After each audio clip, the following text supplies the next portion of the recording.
All right, so today we are diving much deeper into Django. We're going to cover a lot of really cool and also important stuff.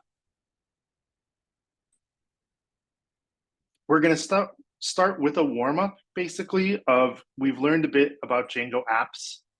And in fact, over here, what we'll be working with is the same Pokemon app that we were building yesterday, just as a bit of a refresher, where we have our Pokemon model and these validators that we added in our custom validator. And we're now using Django REST framework. And let's see, do I have to, before I get too deep into this, let's just get my Python interpreter set up. Give me 1 sec here.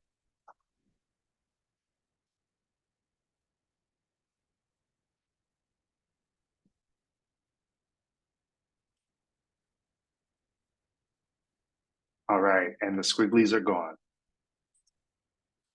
So that's actually, I think, the quickest and easiest way to do it for future reference. If you just type which Python 3, if your virtual environment is activated, you get the path to that version, and then you can put that in for select Python interpreter and select path. So anyway, this is what we built yesterday, right? And we learned about Django REST framework serializer, and we got to see some cool stuff it did. We saw, in addition to Postgres and our Pokédex DB, which now has a number of tables, and we have some Pokemon in it from yesterday.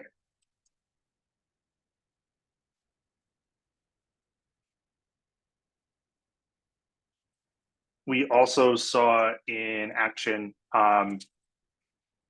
Django Shell, and I've been using Django Shell Plus because I like it, and it imports some of the things automatically for me, though again, you can just use the Django Shell just fine.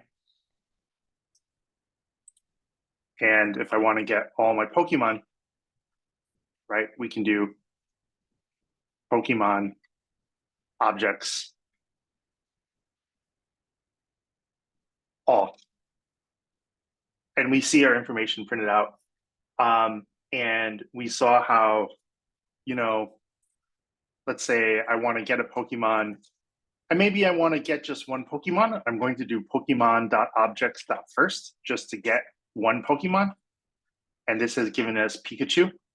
And we saw how we can make a serializer, right? I can do like Pokemon serializer equals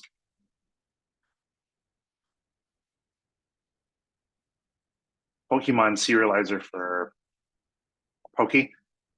Oh, and it looks like, did I get my name wrong, or do we need to import it?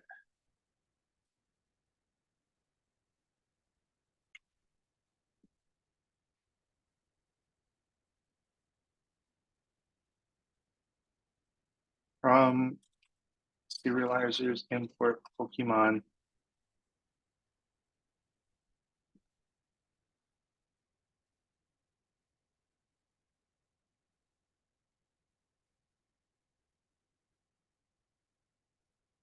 There we go. This is also good to make sure that I don't have anything bad in my setup as we're getting going here. And this Pokemon serializer, we saw that, right? That data property will actually give us a dictionary. We saw how to use the JSON render function to turn this into a string of JSON text, and also how to deserialize, and just a number of cool things we can do with the serializer, including, if I want to serialize a whole bunch of Pokemon. So the agenda for today is we're going to get a little reps and sets in. We're going to create another Django app for Pokemon moves and create a model for it and some validations for that data and some migrations.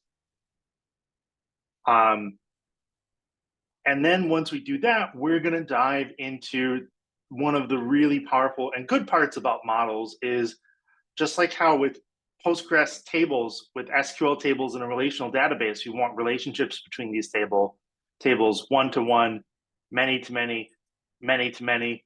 We can do this with Django models as well, right? So obviously this is really valuable and important information, and this is really going to be our main focus. And we'll also see how serializers can use that information. This part may run a bit long as there's a lot of material to cover here. We should be able to get a bit of work time in.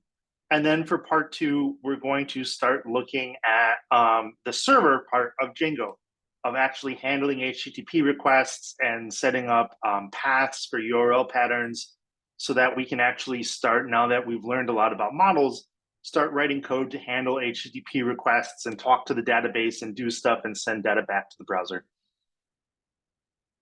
Do folks have any questions about the agenda for today?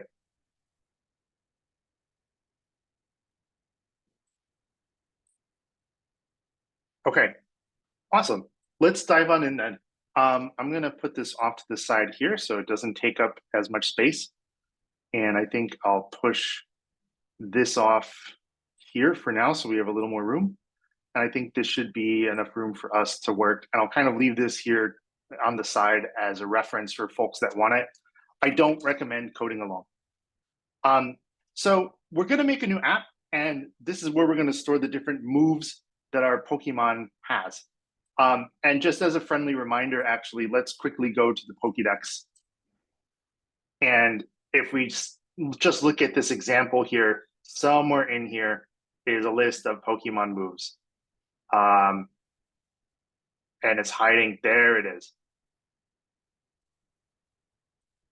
Right, so in this case, the Pokemon only has, Ditto only has like one move, it looks like, but there's a whole lot of information about each move, right? And if I go look at this move in the Pokédex API, we see a whole lot of stuff. And let's pretty print this, right? Like in a game, the character has a move, and this is the accuracy of the move and what's its name.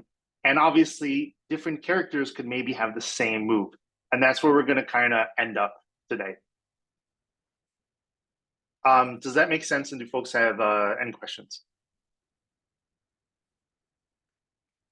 Okay, cool. And let me make sure I'm keeping an eye on our X-ray questions channel as well.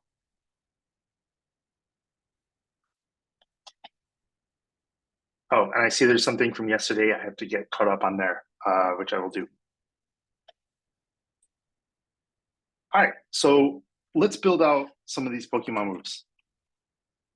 So we're going to make another Django app in our same project. And I'm going to do that with Python manage py start app. And we're going to name this move app. Right, and now we have this whole other directory here with its own models file. We can add our own serializers, our own tests, so that we can have our code really nice and cleanly organized. There's some potential for possibly moving apps between Django projects. On a practical level, as a Django project gets big, having separate apps helps keep things organized. So, quick question. What do I have to do in like the Django configuration now that I've like created a new app so I can actually be using it? Murad, yes, sir. Yeah, we're gonna add it to the setting. Yeah, installed apps. Yeah, exactly. Exactly. And I kind of like to put the apps that I create at the bottom. So I'm going to do that right here and make sure I have the comma. So I've created the app. I have to add it to the list of installed apps so that Django knows that it exists. Right. And now let's go ahead and let's start building out some models for our Pokemon moves using a lot of the things that we've learned. So a lot of this will be a review, so I'll move a bit more quickly. I'll check in as we go. This will be a good time if there is anything we want to dig into. So first of all, we're going to need to use the Django models class. We're probably going to want to do some validation, which comes from the Django core module. So let's import that validators class and let's give it an alias so I don't have to type as much. Let's also import from Django core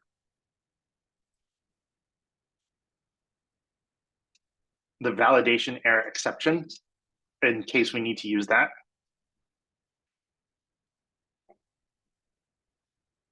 And we'll come back. We'll probably maybe even use one of the validators that we created yesterday with our Pokemon. But we'll circle back to that later. Let's start building out this move model. So we're just going to call it move, and it's going to inherit from models.model. And we probably want our move to have a name. And it should be a char field. And in fact, I'm just going to go ahead and do a split here. And over here, let's just pull up our Pokemon model as a reference. And by the way, this is very much like how I've done all of my professional work. As the code bases get bigger, I use existing code as a guide. Are folks okay if I close out this file explorer on the right? Do we need that as sort of a reference point, or can I kind of get that screen space back? Okay, perfect. Yeah, I'll bring it back at like relevant points, but this way we can focus a bit more. Right. I'm not actually going to copy and paste this code. I could, but the move name should probably be really similar to the Pokemon name. Let's just give it a max length of 255. And we are going to want to write a validator for it later. I'm just going to make a to-do note. Write move name validator. Pokemon move names, right? If we like go to a list of Pokemon moves, like let's find a different Pokemon, like maybe Pikachu. And if we look at Pikachu's moves, Pikachu has 105 moves. The move might have a dash in it, right? Which our validator logic doesn't have for Pokemon names. I'm not sure if like a move can possibly have two different words, but that's something we might want to think about as well. So the move validation logic is for the move name is going to be subtly different. So we'll write a move name validator and apply it later. Let's keep building out this model. I don't want the name to be able to be blank. I want to make sure that it always exists in the database. There's zero value in having anything in Postgres for a move without a name. And I think that's probably kind of all of the rules we need for the name field to get the ball rolling. We'll come back and we'll add its validator later. We're not going to do all the different like parts of a Pokemon move. That would be a lot of stuff. But we are going to do a couple different things. We're going to do accuracy.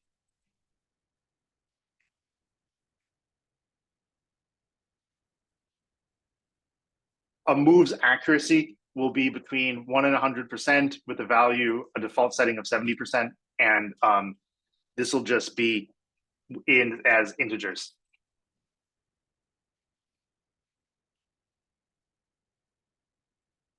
So this is going to be a positive integer to represent the move's accuracy. Its default setting is going to be 70. And now we are going to use some validators. And I think I will buy back some space here.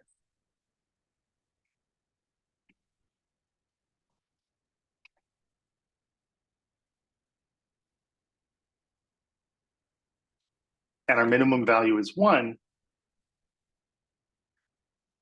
Our maximum value is 100.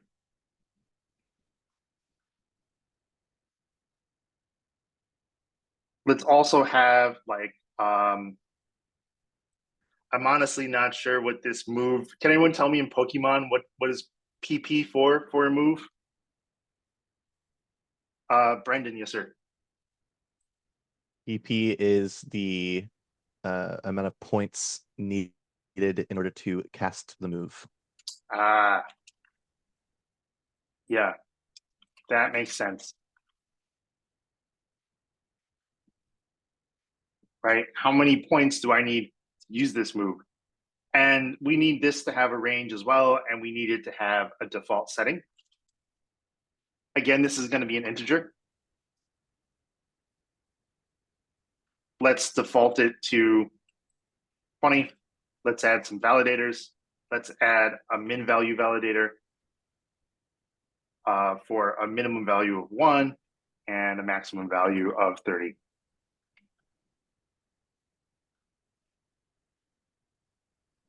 A move also has power.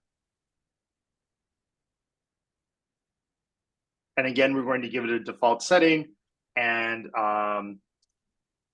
maximum value and probably a minimum value as well.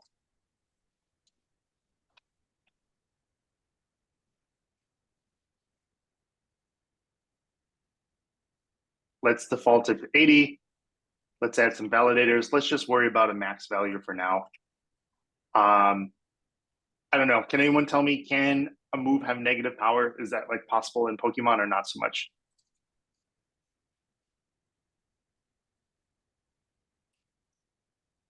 Brandon, yeah. Moves can have 0 power, but they cannot have negative power. Perfect. Thank you. All right, so we're going to set the minimum value of a power to 0. And this gives us enough to work with.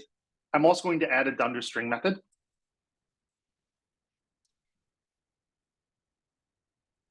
Brandon, yes, sir. Might be more appropriate for null to be accepted rather than having 0 as a minimum.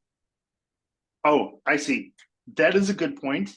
There are definitely cases where null is the right move. In general, you want to try to keep things the same type of data, whether it's a column in a table, a model field, or a variable. Sometimes if null really is meant to indicate there is no value for this thing. But if we had to like write some game logic that, I don't know, multiplied the move's power or added it or something, and we didn't have an integer there, that could probably throw an error. So in this case, having 0 for the power, I think is actually a benefit. In other cases though, null would be good if it's not like set at all, or we might want null there. But here it sounds like 0 is actually a valid value.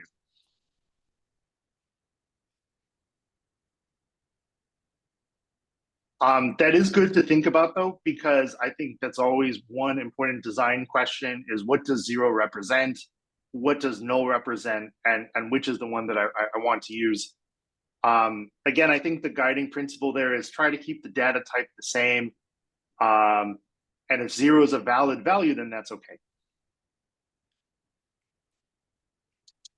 And for our dunder string for a move, we're just going to print out some properties here.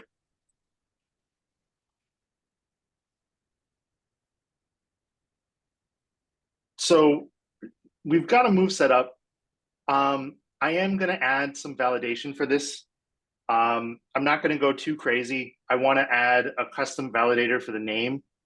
It's going to be very similar to what we did yesterday. So over here in the move app, I'm going to make a validators file.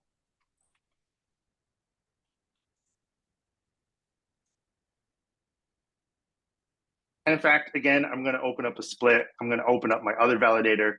And I'm going to use this as a guide.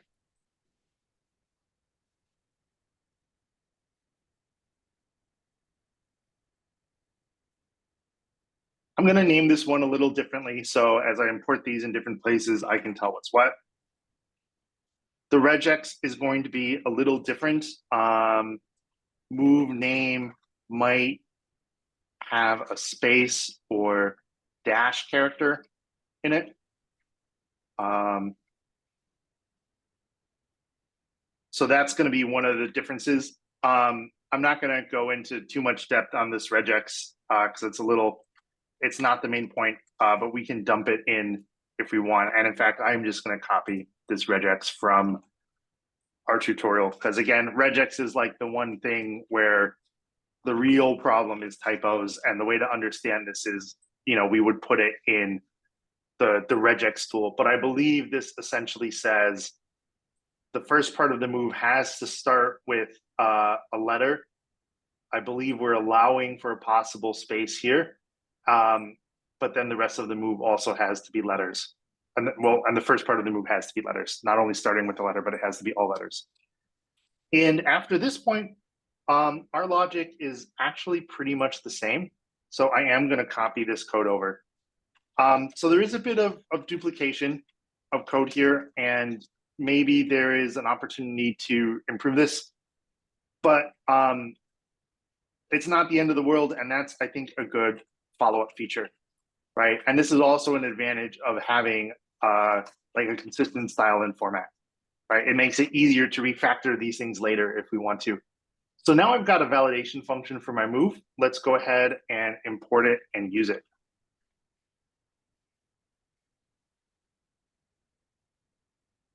And let me close these out over here.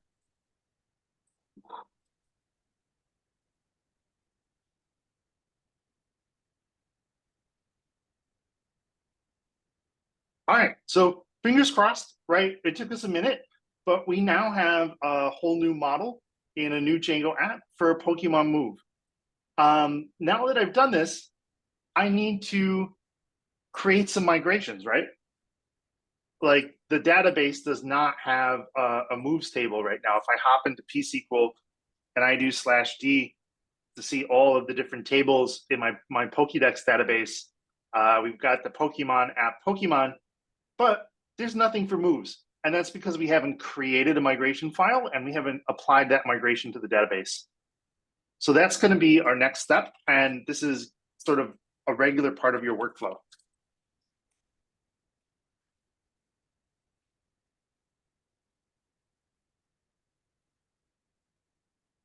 And we see that here, the migration has been created in the move app directory. So this is kind of nice because it allows for some separation between migration files and can help keep things organized between the different apps. All the other Pokemon migrations are over here. And we went more into depth in this over the last 2 days, but just as a quick reminder, we can see here's the Python code that Django uses to talk to Psycho PG3, which talks to Postgres to actually create some tables with some rules. And here we see all of our validators being added. So it looks like some of these validators may actually, I honestly would have to check if maybe these min value validators, maybe there is a rule added, like a constraint to the SQL table. I'm not actually certain, or that could just be Python sort of keeping track of stuff.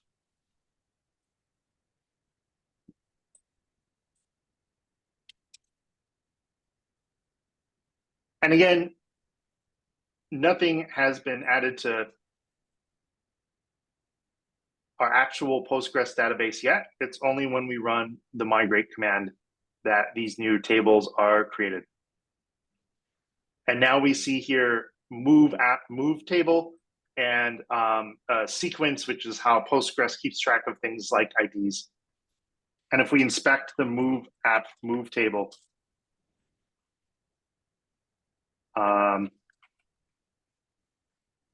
there we go. So we can see it looks like, I'm not sure exactly if there's a direct relationship between the constraints because I don't think the validators got fully applied, but we see some sort of constraint here, right? That everything has to be greater than or equal to 0. We can see all of our different columns. We can see the naming convention of the Django app name followed by the model name. And so we can kind of see what Django has created in Postgres for us.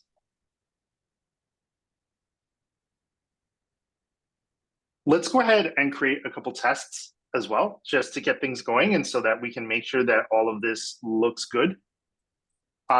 So I'm just going to very quickly import a bit of what we need here. We're going to want to use that validation error.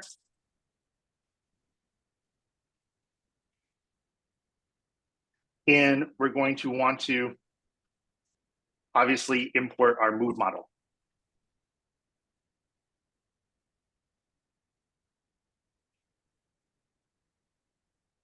And our unit test class is going to import from the test case class. Let's write a test to create a move. And in a minute, and let me just put pass here for the moment. And in a minute, we'll also write a test to check some of our move validation.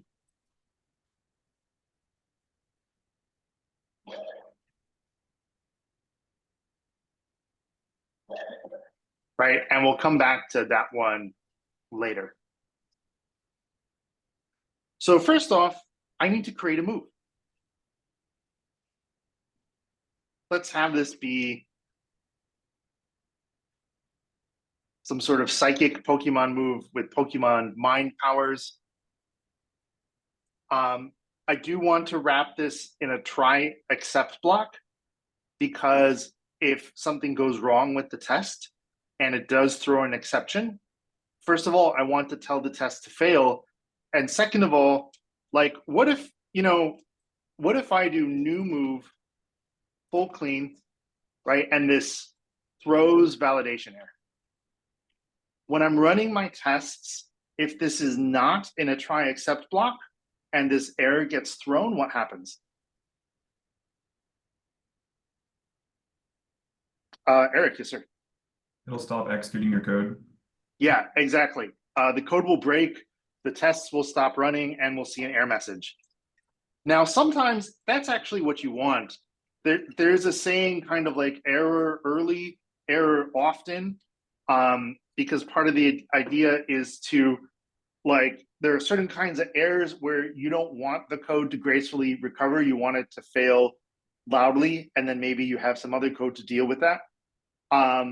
But for tests, that's not the case. I want to know that this test failed, and I want to see data as to why, but I want all the other tests to run as well. Tim, yes, sir.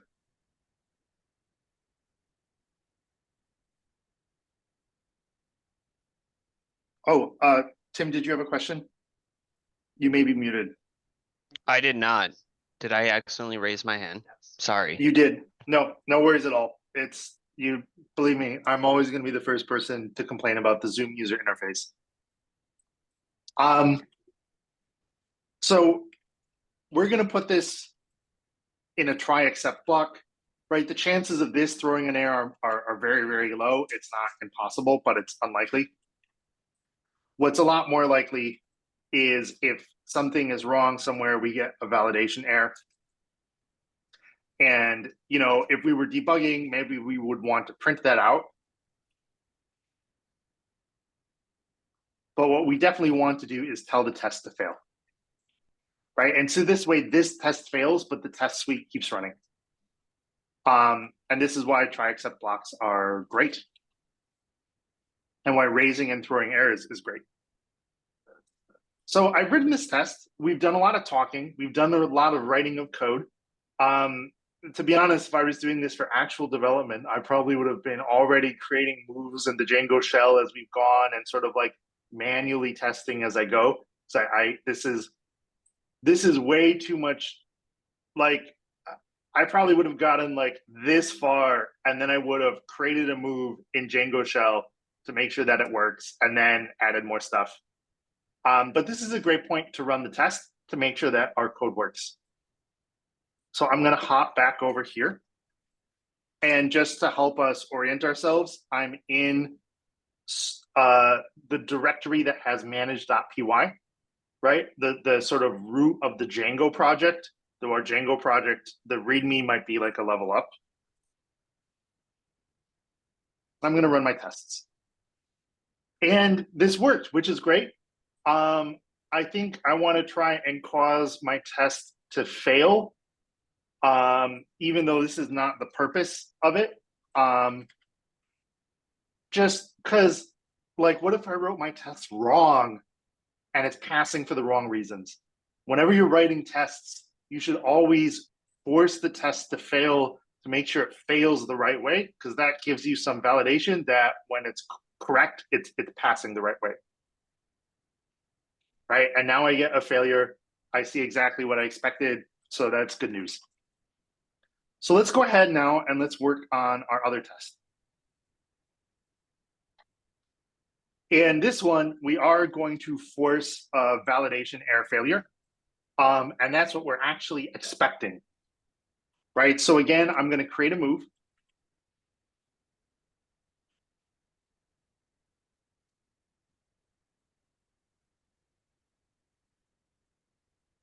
I'm also gonna give it I believe this is an invalid value for its power. Let's PP, let's actually check. So this is actually a valid PP. So to me, I'm just gonna name this test a little more to make it a little clear what the intent of it is, because I found that a little confusing and I like clarity. If you really wanted to, you could break this into two tests. If we were working in intent for Nintendo, that'd probably be worth the effort. For us right now, it's not. And again, we're going to do a try except block, where inside the try, we're going to do a full clean. This should fail, or rather this should throw error, because we know that that's not valid. And then we have the accept. And this is what we're expecting to see, right? And what I'm hoping will happen, and this is the stuff that got updated in all the assignments now where these tests should be saying assert truth, is I'm gonna look inside that error, inside the dictionary with all the different data about what caused the error and what failed here for name, and I'm expecting to see this string. And if I see this, this tells me that the validation logic is being applied, validation is failing correctly, right? This data is invalid. And so the test should pass. So I'm gonna go ahead and run this real quick. And it looks like I have a typo in my test. And in fact, there's a red squiggly here. E is not defined. Name error, E is not defined. I can see up here, I forgot a really straightforward step. We just need to say what kind of error this exception is for and give it an alias. And now we're good to go. There's one more thing we want to add. Like if my validation logic is wrong, I want to know that. So what I'm actually going to do is right here, add self.fail.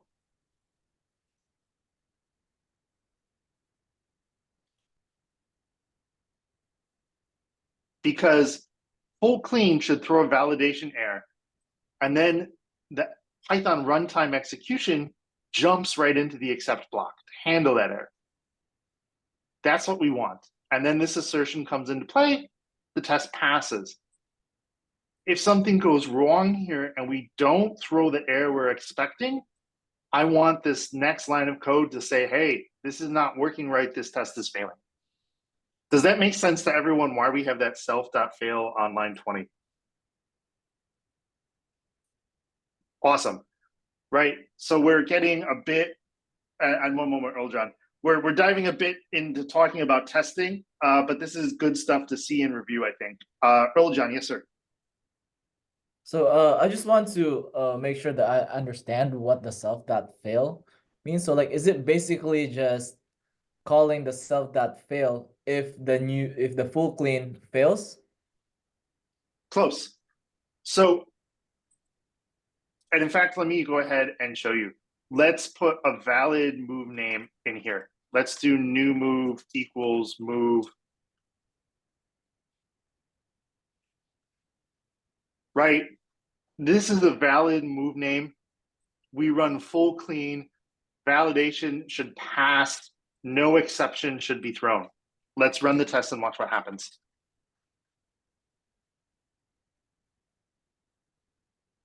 We get a failure because here we are telling the test, hey, if you get to line 21, this test should fail. Because the purpose of this test is we actually want like invalid data that is going to throw an error and take us here. So if we're not getting into this exception, then something is wrong with our test. Does that help answer your question, Earl John? Yes, thank you. Yeah, absolutely. Yeah, great question. Right, and like the actual it wouldn't be obviously that we write this part of the test wrong. It would be if, hey, in my validator logic, I screw up my regex, or I do something silly like, you know, like, in fact, if I just do return name, right? Bad, like validator passes everything, right? This validator is now broken. All it does is basically return true. It returns the name. It never throws an error. That's a bad validator. This should now cause my test to fail. Yep. Because we were expecting the validator to say, hey, this is invalid data. I'm throwing this exception, but it did not.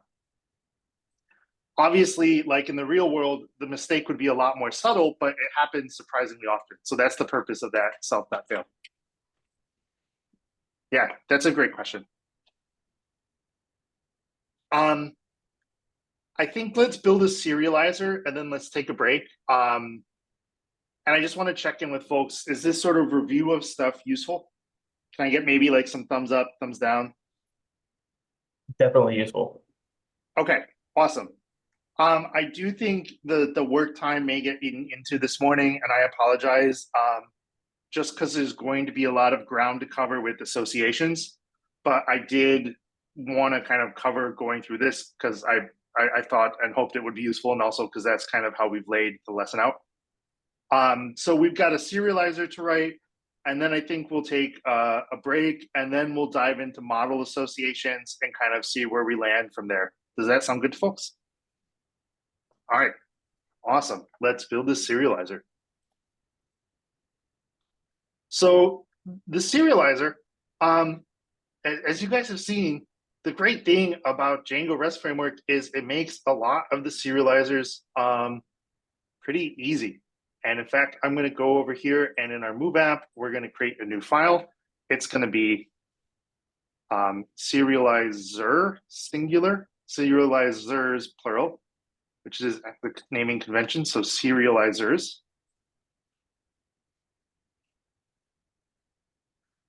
And again, I'm going to pull up my Pokemon serializer because why not?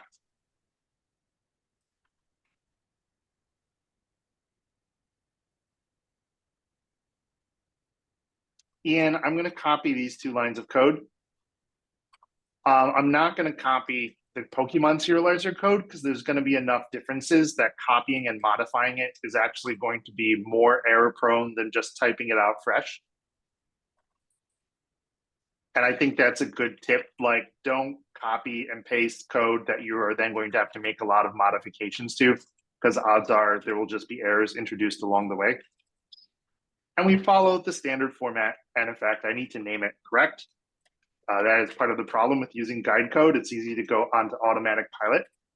And in fact, I made the mistake that I just talked about because I was like, oh, we can import our imports. All the serializers are the same.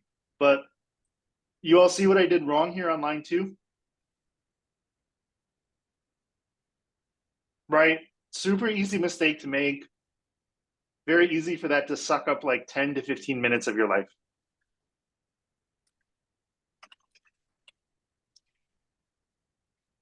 So it's a good argument to be really cautious in using guide code and thoughtful. And the model is, of course, move. And now we can specify the fields. There's 2 ways to specify fields. One is the way that we've seen here that we did yesterday with the Pokemon. Another, I believe, is we can use a special keyword, dunder all. And that should, in fact, grab all of the different move fields.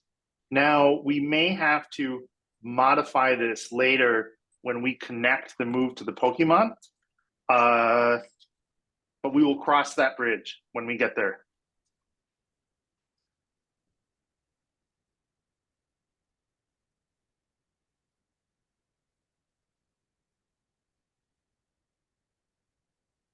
And let's go ahead, and I do want to use the Django shell right now to test this out. And I'm just going to exit the Django shell and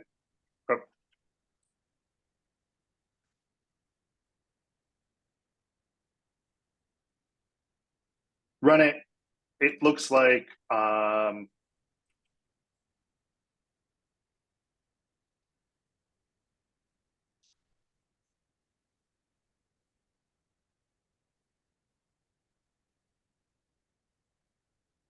I need to still import this manually, which is a little annoying, and move app as singular, not plural. And now I should have my move serializer class. And let's just test this out. Let's just create a psychic move.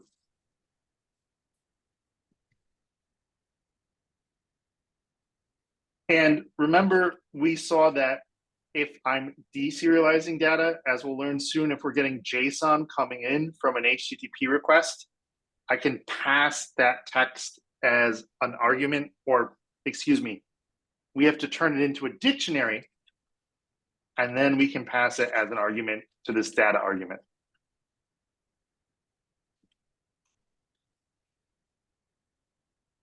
So I'm passing in a little Python dictionary here into my psychic move serializer, and fingers crossed it should work.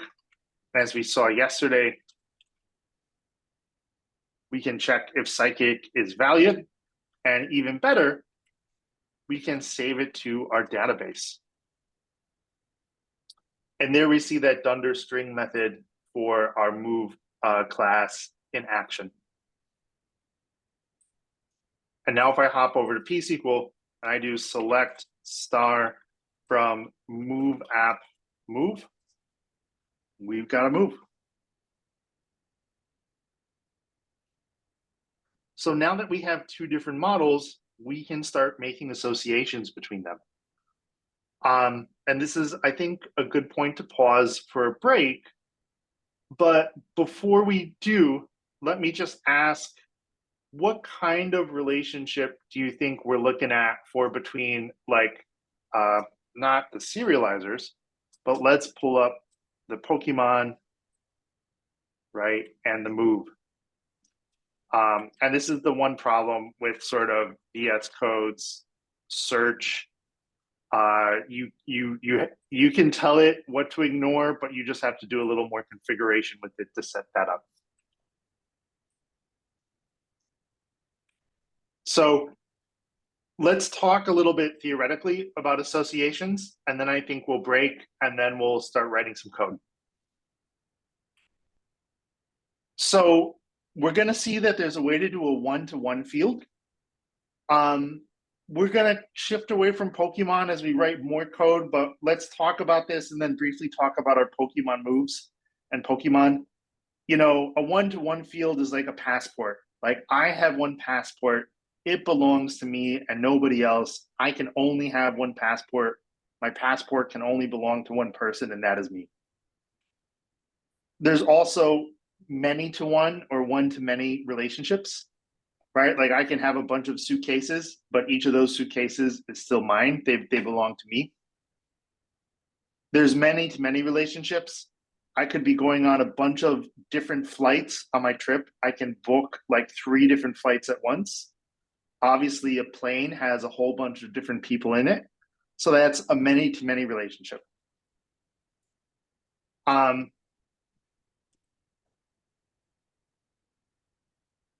And let me pull up TLDraw here, our best friend. And let's maybe make, like, the moves will be, oh, I don't know,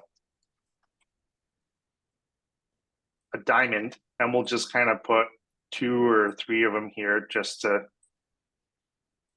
so we can see them. And in fact, let's just come up with some names. I don't know, like a psychic move, right? A fire move, and a water move. I have no idea if Pokemon have like fire or water moves. And we'll have little blue circles for our Pokemon, right? And we'll have Pikachu, and we'll have Charmander,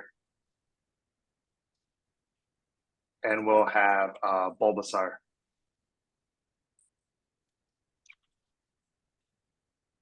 So what's the relationship between Pokemon and moves? What do we think? Is it one-to-one, one-to-many, many-to-one, or many-to-many? Earl John, yes, sir. Would it be many to many since a Pokemon can have multiple moves? Quite possibly. Talk me through it with this example. Give me map out a many to many scenario with the moves and the Pokemon we have here. So for example, if let's say Pikachu is two types, then like Pikachu can have a psychic and then Pikachu can also have a fire. Yep. Let me just get my arrows to catch up with you here.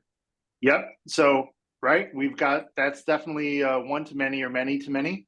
Map out or many to one, map out the many to many part of it. And then a psychic, Charmander can also be a psychic, so. And then Bulbasaur can also be a fire. Yeah, love it. I think you hit the nail on the head, and thank you for kind of being patient with me through talking through it. I realize this is a relatively simple example to talk through, but not just for this stuff, but also for the leak code stuff you all are doing. Coming up with a really simple example with real data and then thinking through it is often the best way to solve these problems. Like I get confused all the time about for one-to-many relationships, which way should it point? And I always have to kind of like talk through it with a real example. Yeah, Earl John, I think you hit the nail on the head here. We're looking at a many-to-many relationship.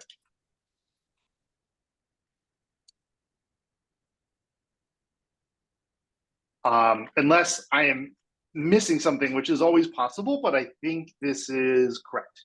Does this seem right to folks as well? Yeah, and again, I think here, like the diagrams are a big help, right? So this is where we'll end up. After the break, we're going to do some non-Pokemon building for a while, just to use some other examples that are a little simpler, so we can dig into each kind of association of one-to-one and one-to-many or many-to-one. But then we will come back to Pokemon and moves and create this many-to-many association. And when we do, the cool part is we'll see how we can tell the serializer about it as well. And the serializer will do a lot of the work for us in like displaying information, including these relationships. So why don't we take, does 10 minutes sound good to folks? Is that enough time to kind of recharge and get off the screen? Perfect. Let's take 10, everyone. And then when we come back, we will dive into associations. Thank you very much, everyone, and see you all in 10 minutes.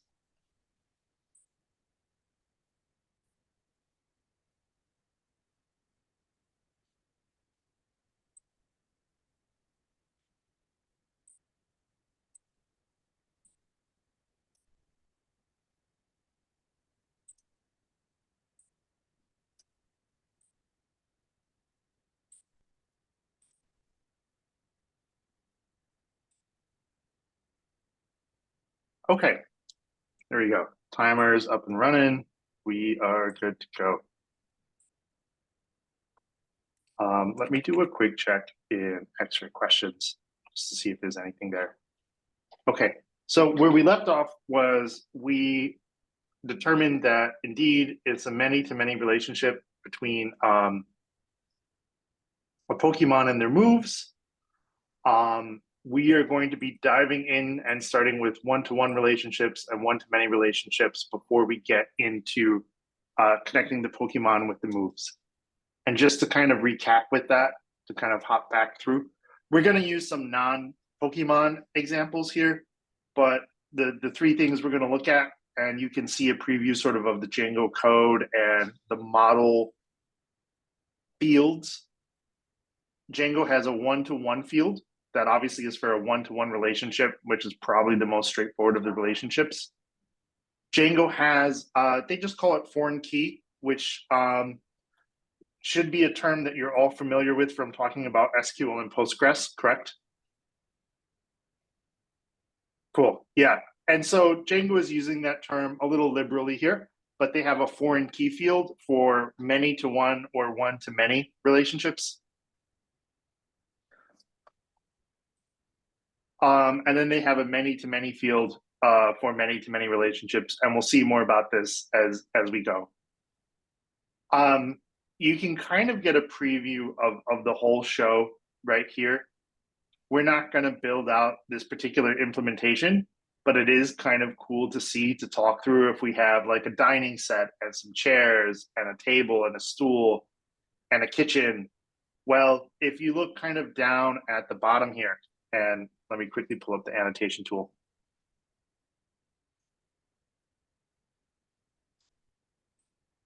If we start down there, let's start at the kitchen. There's only one kitchen, but a bunch of people can purchase the same dining set. So it could end up in many different kitchens. And so you can see here, we've set that many-to-many relation on the kitchen model to the dining set. Note how the dining set model does not have one of these sort of key fields on it, right? The many-to-many only needs to be set in one spot. And here we're setting it on the kitchen. Maybe this particular kitchen has a number of dining sets. You can actually set it on both. It's a little bit of a design question. If we look over here, we've made a design decision here that our stool is only going to belong to one dining set, and our dining set is only going to have a single stool in it, right? And I'm just kind of having fun with the annotation tool as we talk through this. This dining set only has one stool. That's the decision that we've made when we designed our data model. However, we decided that our dining set might have multiple chairs. Also note here, again, with the one-to-one field, we don't need to set it on both models. We only need to set it on the one model, right? A stool belongs to a dining set. So we are setting that one-to-one model here. And in fact, I'll draw, I think, a much larger arrow for our many-to-many relationship. And then finally, chairs. In this scenario, we have a number of chairs, right? We've got one here, we've got one here. We have a whole bunch of chairs. So each chair only belongs to one dining set, but a dining set can have a number of chairs. And so again, the many-to-one relationship gets defined on the many. Many chairs belong to one dining set.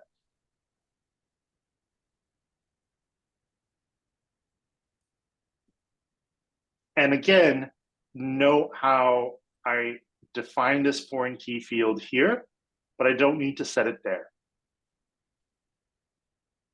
Now, and we'll write this code out for a different example in just a minute. The one thing I want to point out, and we'll see what this does when we start writing code, is this related name property. Because what this lets us do is, in our Django code, this lets the dining set refer to the stool. Or this lets the dining set refer to the chair. And I realize that may sound a little vague. Once we actually write some code and see it in action, it'll be pretty clear. I just kind of want to like highlight that now and preview it for folks before we do dive in and start writing code. So I just kind of want to check in and see if folks have any questions before we, start writing some code. Okay, awesome. I'm going to go ahead and clear these, and we are going to write code because we've been doing a lot of talking. I have to say I'm warming up to the Zoom annotation tool, though. It has its uses. So, and I'll kind of put this over here on the side as just as a reference if it's useful to see as we write this out. What I've gone ahead and done is I've created a number of Django apps for each of the different relationship types so we can put our code in different spots. I have a one-to-one app, a many-to-one app, a many-to-many app, because we're going to be writing some models, some serializers, some migrations. So that way we can just keep stuff organized and it's all in the same project. So let's start off with one-to-one relationships, which are in many ways the most straightforward.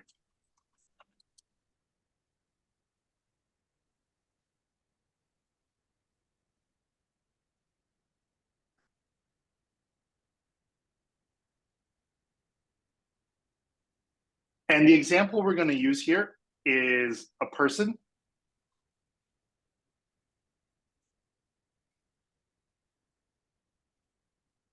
And that person is going to have a profile. And you can think of this as a user profile. And there's a lot of scenarios actually where this happens. It's very common. We might want everyone to have a user account and a user profile. And maybe like, you know, if someone deactivates their account, we might not actually want to delete that account record. We might want that account record, but maybe we delete the profile. So there's actually a number of scenarios where this is useful. We're going to keep this really simple just so we can kind of map this out and also play with the serializers. A person has a name. We're not going to worry about validators. It's going to be very simple. The name is a char field. The profile, well, my profile should maybe have a bio where I get to talk about myself. And so this is going to be a text field because it's going to take up more space. And now let's define the one-to-one relationship to person with this one-to-one field. And so what I do here on the profile, and we could put this on either, I think the way Django works, you kind of put it on the dependent option. A profile belongs to a person. So we're going to put this here.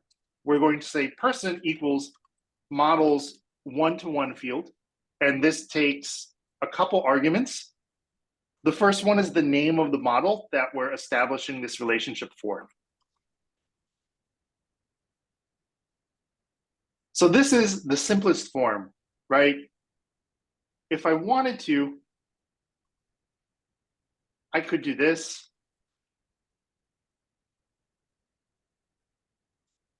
I would have to move the profile code up first so it's defined first. That's what's causing this red squiggly.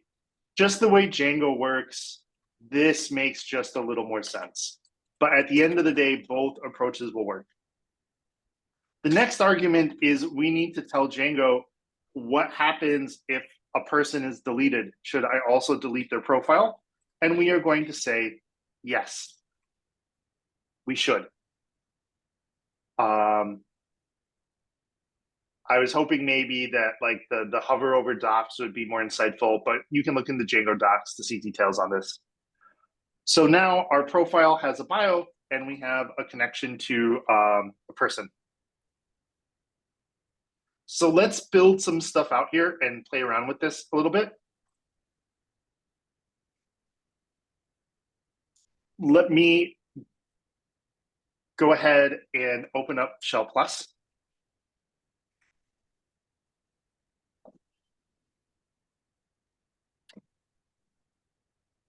And clear all this stuff out of the way.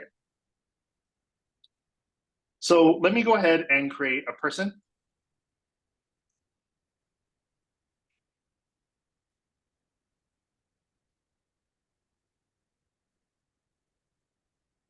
And actually, I do apologize. I forgot to do something extremely important.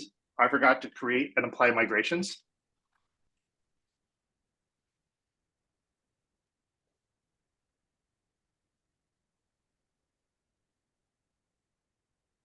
And let's actually take a look in pSQL and see what that has done. Because it does do a couple interesting things.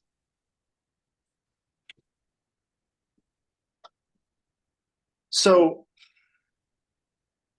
we have a one-to-one person table, a one-to-one person ID sequence, and a profile table, right? One-to-one is the name of the app. So we have one table for person, one table for profile. If we look at them, let's look at the person table.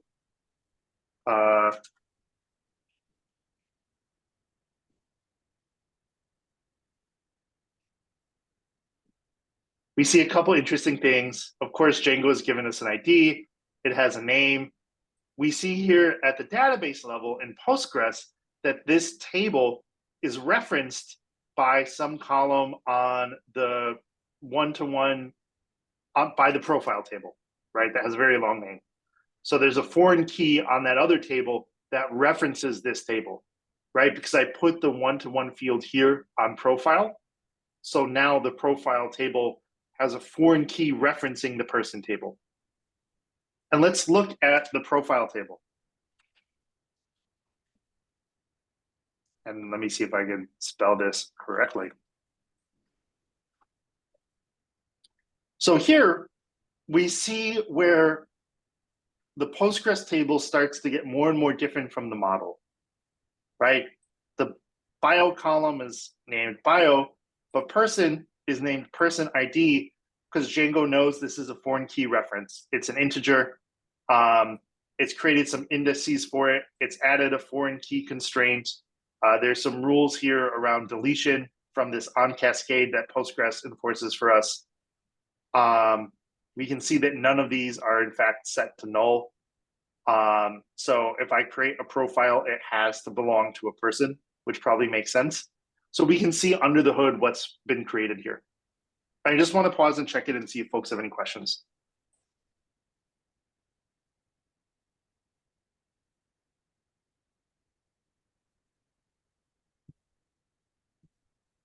Cool. So let's just play around with this a little bit in Django shell, and then we'll also write some serializers.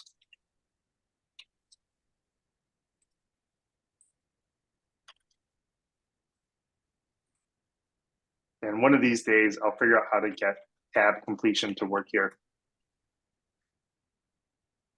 Because it's nice that it gives me the hint. I haven't quite figured out how to do it.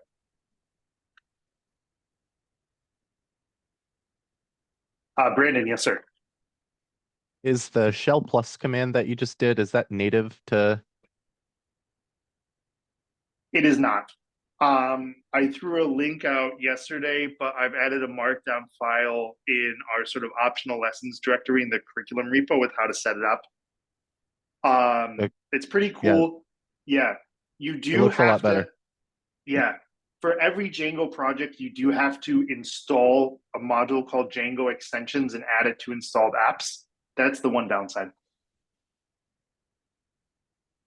But yeah, it's quite nice. It does a lot of very cool things that I'm just starting to learn. And now we've got Alice, right? If I do select star from one-to-one person, we've got Alice. But there's nothing in the profile, obviously, because we haven't created that. So let's give Alice a profile. And let's just name it like profile Alice equals profile. And here we can do bio equals, hi, my name is Alice.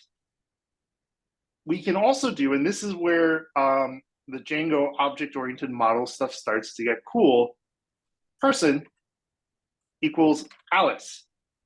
There's a number of ways I can do this. I think I could also, in fact, maybe give the ID or primary key for Alice. But Django ORM is smart, somewhat smart and object-oriented. It will figure out that Alice is an instance of a model and make this connection for us. Fingers crossed.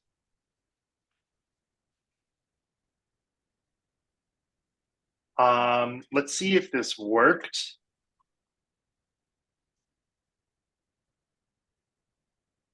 And in fact, I can't, there we go. And if we do profile.alice.person.name, we can confirm that I indeed did set this up correctly.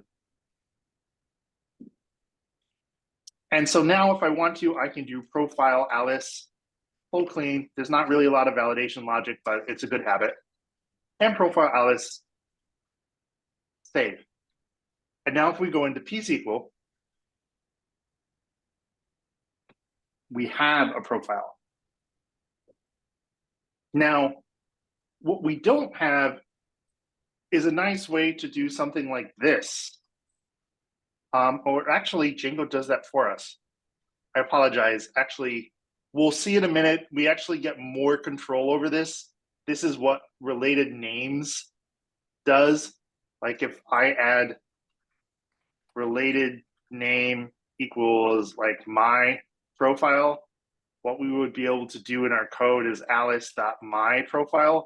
And we'll see as we get into other examples that it's useful to set the related names manually.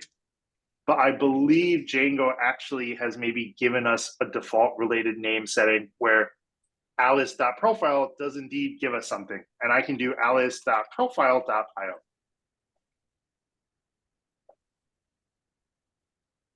So Django does a lot for us, right? It's created this connection. This connection goes in both ways. As you can see, like our person class now has this profile attribute that we didn't even have to do anything to set.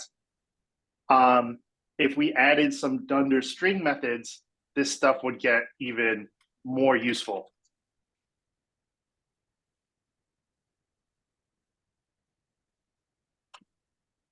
Right? But in fact, what we really want to do is we don't want dunder string methods, we want serializers. So let's talk a little bit about serializers. And we're going to spend a little bit of time on this because the serializer stuff gets a little tricky, and it's, I think the best way to kind of get familiar with it is with the one-to-one relationship. And then we can do many-to-one and many-to-many. Does that sound good to folks? Okay, and how are people doing? How are we feeling? What questions do people have?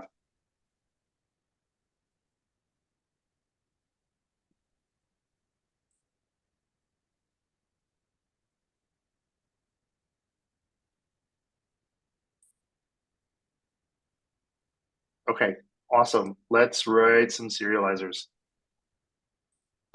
I'm not gonna lie, I find the serializers maybe one of the trickier parts of Django, but they're actually extremely powerful. Brandon, yes, sir.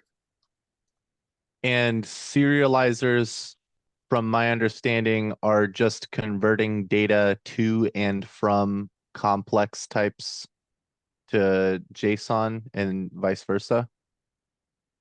Yeah, basically turning data into, I think the serializer turns it into a dictionary, and then we use something else to turn it into JSON and vice versa. Yes, you are correct. Okay. Yeah, exactly. But what we're going to see now is that, like, because the serializers can be aware of different relationships, and I am going to just borrow and steal some guide code here, that actually lets us do some very interesting and powerful things. So first off, this needs to be person and profile, and this is going to be a person serializer, and we'll just name this person, and we'll just make fields all to start with. And I'm just going to copy this and paste this, and this will be a profile serializer, and the model will be profile, and the fields will be all. So let's start with this and see what happens. And I believe I have to exit the shell, or I have to import the serializers rather. So let me go ahead and import those. So we want to import this from 1-to-1 app.serializers. Import person serializer. That seemed to work. And now let's do the same for profile serializer. Okay, so that indeed did work. Let me go ahead and clear this. Let's do Alice serializer equals person serializer Alice,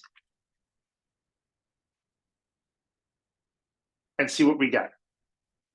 So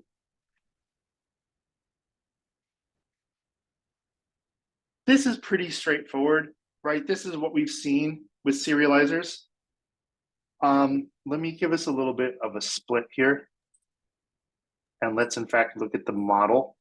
And remember, the person model basically has nothing on it, right? So we wouldn't expect the bio or the profile to show up.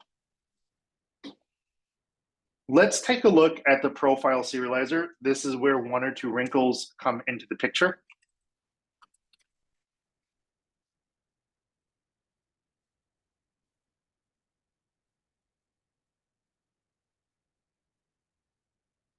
Let's see what I got wrong here.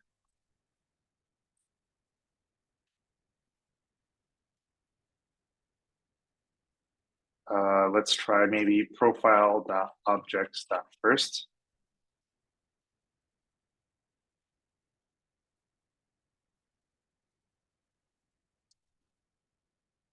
Okay, there we go. We have Alice's profile. Alice's profile is the only profile, so I'm pretty darn sure that's correct. So let's do this again. We're going to create a serializer for Alice's profile. Let's see what this one looks like. So here we see a couple interesting things. We see the ID, we see the bio. For person, we get something not very useful. We get an ID, right? Later, we'll learn how to have this return something else instead of the ID for person, but this is not what we want. So the simple and straightforward fix to the serializer is for the profile serializer. Let's say that we want to exclude the person field.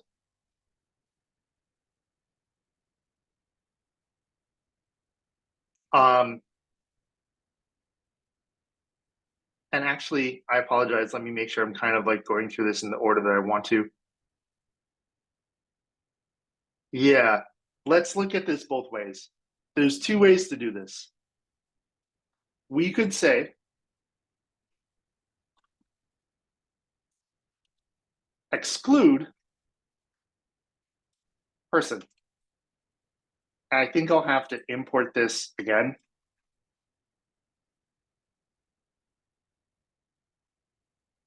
And create the serializer again.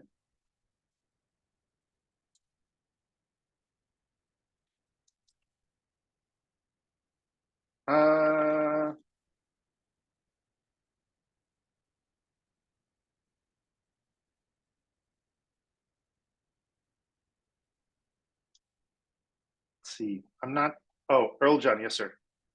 I think you have to comment out the fields, since if you put an exclude, it will automatically get all of them. And if you just leave the exclude person, it will grab all except for the person. I think you're probably correct. Let's give that a shot and see if that does it. That makes a lot of sense. And that is where Django does start to get a little funny. So let's import this again with the fresh change. Let's create the serializer again.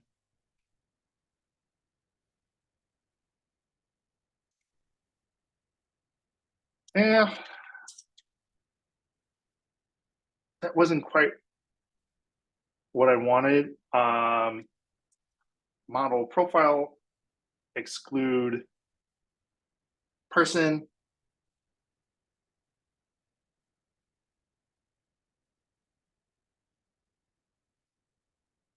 Not sure if I have an issue in my code here or if I'm not using exclude correctly or if Django shell isn't loading. So let's very quickly try a fix. And then if this doesn't go anywhere, we'll switch gears because there's some other good stuff that I want to be looking at as well.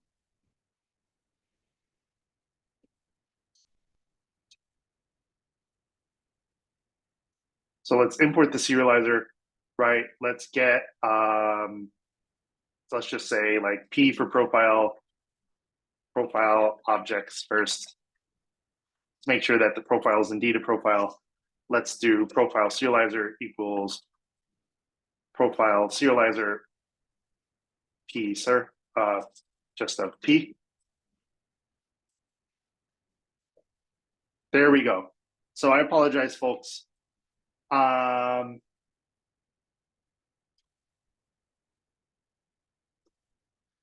actually not certain if we need to exclude fields or not. The issue that I was running into, and this is one of the constant issues with the shell, is if I change my code, just re-importing was not enough. I actually had to exit and re-enter the Django shell to get the new version of my code to run. It must be doing some sort of caching. Basically, once it loads up, it uses whatever current version of your code is. If you've changed something, you kind of probably want to quit it and start it again.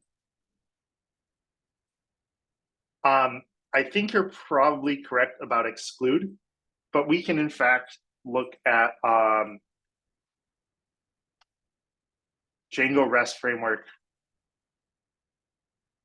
serializer exclude to get the definitive answer, because I don't want to have to like restart everything all over again. So Earl John, I think you're probably correct. Just from looking at this example, the fact that they have exclude but not fields makes me think that they may not play nice together. If nothing else, fields all and exclude may not play nice together.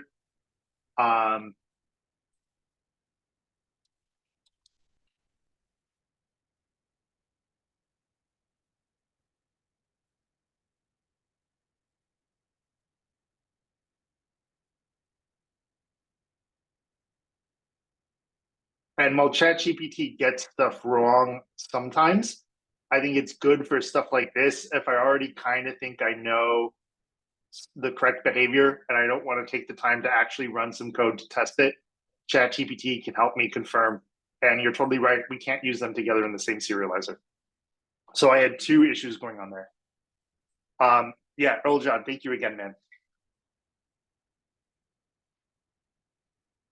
So here we see one approach, right? Where let's show all fields except %. There's another approach here as well, where we can actually tell the serializer how to deal with the profile, and we can actually do it in both directions. Like it might be nice actually to have the profile on the person serializer. I can add a class attribute. This has to be the name that I want. One moment, Brandon. This has to be the name of the field, right? So this has to be the name profile because that's the name of our model. And I can say, let's instantiate an instance of the profile serializer. And I also then need to put the profile serializer defined first, so we don't have an issue. Brandon, yes, sir. With this exclude stuff, is this, will we use this to like exclude the password, for example? That's a very good example of something you might want to exclude, yes. Probably you'll be using, because exclude includes everything but this, you'll either do exactly like you were saying, like exclude password, and the password is never stored in plain text in the database anyway, but you still wouldn't want to share it. Or for fields, since this is a whitelist instead of all, you would just list the stuff you want, but not the password. But yeah, this is a good example. Password is a very good use case for this.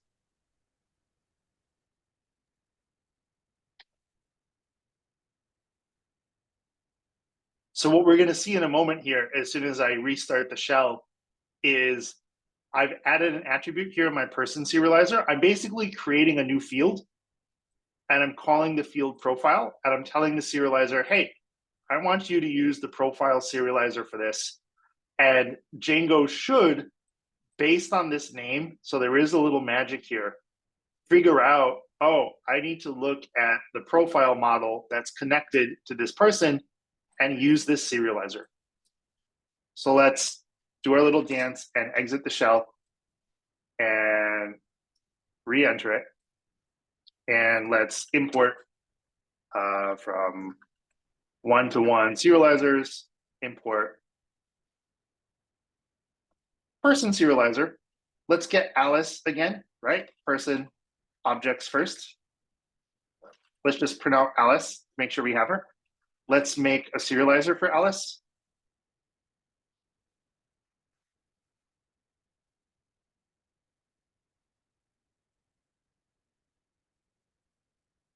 And let's see where we ran into. Creating a model serializer without the fields attribute or the exclude attribute has been deprecated. Add an explicit fields all to the profile serializer. And this is sort of the danger of changing stuff around. I commented everything out and I didn't have exclude or fields. So let's stick with exclude person, which kind of makes sense if we're going to have the person serializer show the profile stuff. Unfortunately, I think I just have to do this dance one more time, but it should go a bit more quickly now. Import the serializer.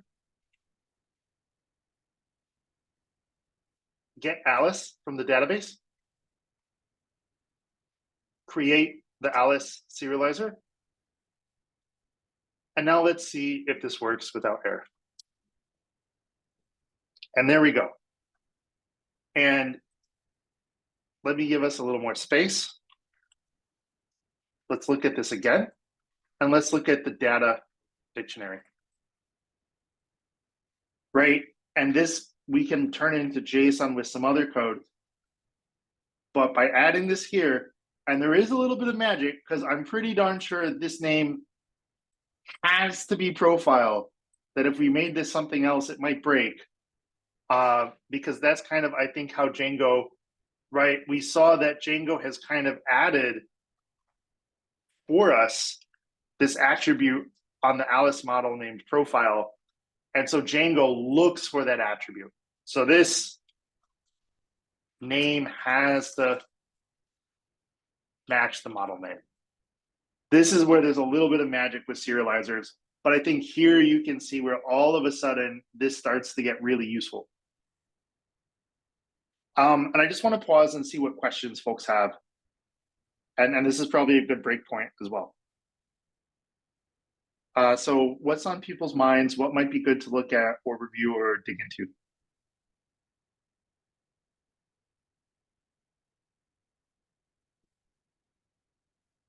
Okay.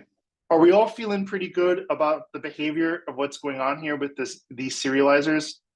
Of how it's not really chaining, but I can like add custom behavior to my serializers, and there's a little bit of serializer magic based off of model relationships.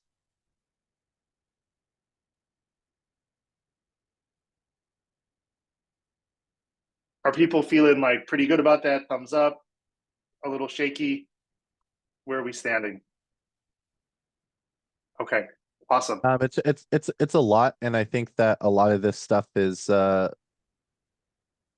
of, in a sense, vastly different than some of the previous stuff we've learned. Yeah. I think this is like object-oriented programming, not taken to the next level, but there's a whole lot more of it all of a sudden. And there's also just more magic, right? Which I'm not always a fan of, to be honest. And also we're getting to a point where we can't just look at this code and understand how it works. Really, we have to look at the docs, because there's a lot of complexity in this serializer class, right? So if I just look at the code, I can't figure out how it works. This is where like the documentation does start to matter more and more for things, I think. And I would, again, just have this open as you're working on things, to look through different parts.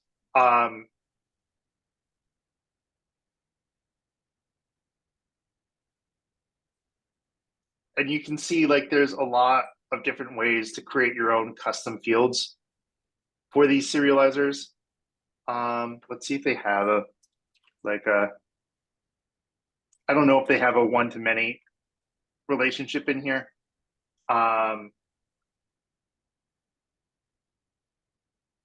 But there's just not, like, they have a whole doc here on serializer relationships. And so I think with this stuff, a little time working on this does pay off. The other piece here, I think, is on the models side, right? We've only looked at the one-to-one field, but let's go to the definition of this code real quick. And now we're going way deep into the Django core library for models and fields. And we can see a little bit of what it's doing, because this is what is driving everything else.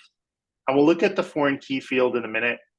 The rest of the serializer stuff, there's a couple more wrinkles, but this is kind of the biggest twist, I think. We see here they're telling us this one-to-one field is actually kind of similar to the foreign key field that we'll see in a minute, except that Django adds a unique constraint, which makes sense. And Django creates this reverse relationship, right? So there's a lot of stuff going on here. And so, again, I think the key is getting comfortable with the Django relationships with one-to-one field, one-to-many field, and so on. And in fact, if we go to the Django one-to-one field docs, and we look up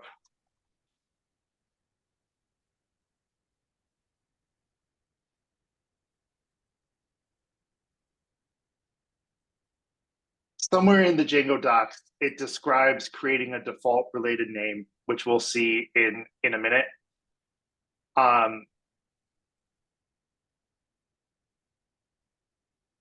But I do think this is where starting to read the docs starts to help more, where again, because there's a lot of complexity, right, in these like one or two lines of code now. And here's the bit that I wanted.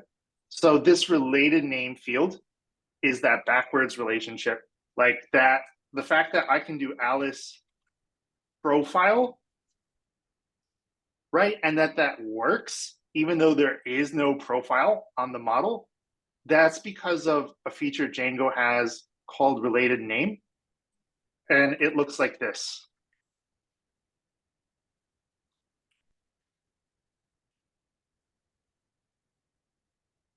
Where the related name is for the model that we're connected to, right? We set the related name here, but we use it here. What Django does by default for the one-to-one field is it just goes ahead and creates it. And so we'll actually set related names for like many-to-one relationships as well. And like, here's an example, like maybe I want my related name to be a little different, to be able to say like my user dot supervisor of. But this is the underlying behavior that Django is sort of giving us for free. And there's already a lot of complexity here. But once you kind of start to get, I think, that locked down, the serializers start to make more sense, right? This is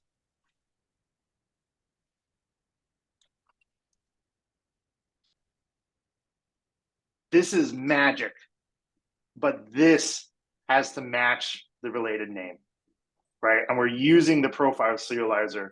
We're telling the person serializer to add this extra behavior, and under the hood, Django is doing the work of making all these connections and relationships for us.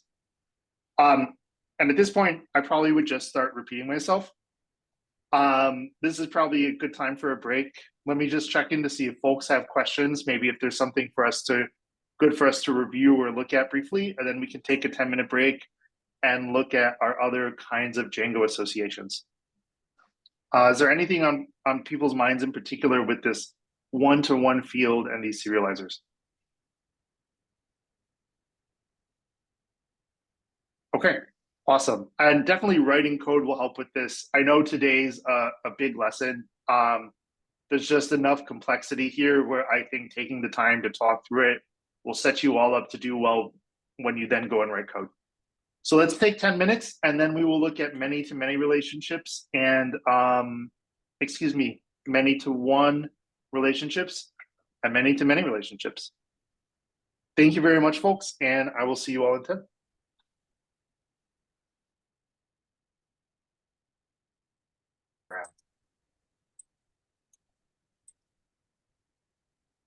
All right, so I made a little bit of a crazy diagram here, right? To kind of look at all of this stuff.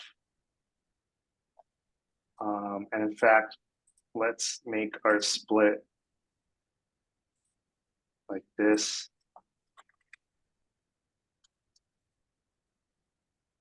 I think that'll be easier way to see it.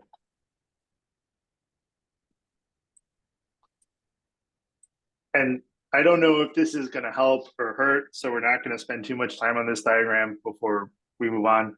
And everyone can see the crazy diagram and VS Code, correct? Okay, awesome. Because there is a lot of stuff going on here, without a doubt. And what I've done here is we've got a person model, right? And then we've got a profile model. So these are our models. Model, model. Then there are serializers for the models down there.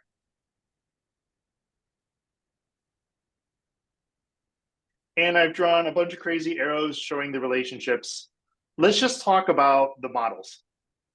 So the person model has the name field, right? Which we also see right there. The profile model has bio and person, which we see here and here. And the person field is a little special as it's a one-to-one field, right?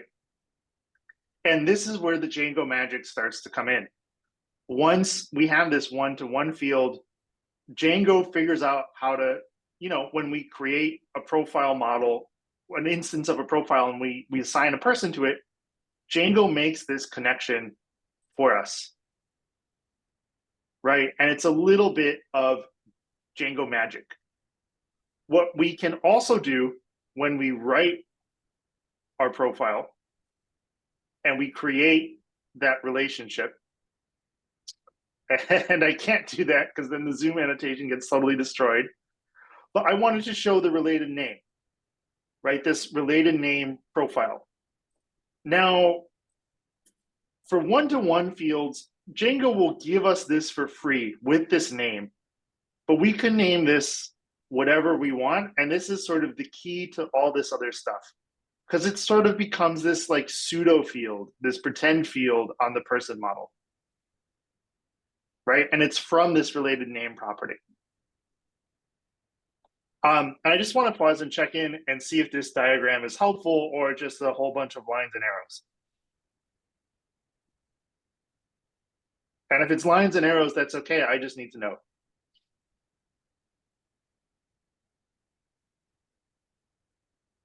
All right, well, I'm guessing it's somewhere in the middle. We're almost done with the diagram anyway, so I'm just going to keep on lining and arrowing. So all this stuff is how the two models connect to each other and some of the magic that Django does. And all of that magic is really based off of that one-to-one field and this related name property, right? Which again, for one-to-one fields, Django gives us for free. When we get to the serializers,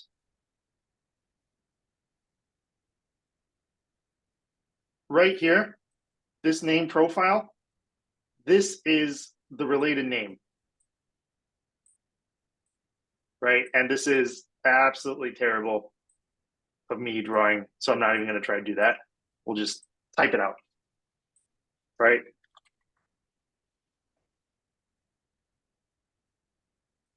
This is 100% a little bit of Django magic right here. This profile field has to be the same name as our related name. And that's kind of what we see going on here. So then when we use the the profile serializer, I'm pretty sure this has to be the related name. You probably don't want to name it something else anyway, just for your own sanity. But we use the profile serializer here. And all of our serializers know what models they belong to. The profile serializer knows it uses the profile model, right? So this related name and this name connection here, this is how Alice knows how to find Alice's profile. And this is how Alice's serializer knows how to feed Alice's profile into the profile serializer. And that's kind of what's going on there. I hope that helped a little bit. I realize it's a whole lot of arrows, so I think I'll just leave it as is. And it's probably time for us to switch gears and move on to some foreign key and many-to-many fields. Or excuse me, many-to-one fields. I always get this mixed up.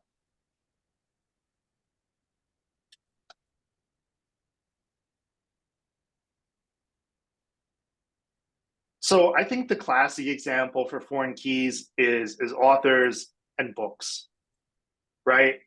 Let's just pretend that every book can only have one author, but an author can write a lot of books. So let's write out this many-to-one relationship and see what this looks like. And now that we've dug really deep into the one-to-one, I think the many-to-one will go a bit more smoothly.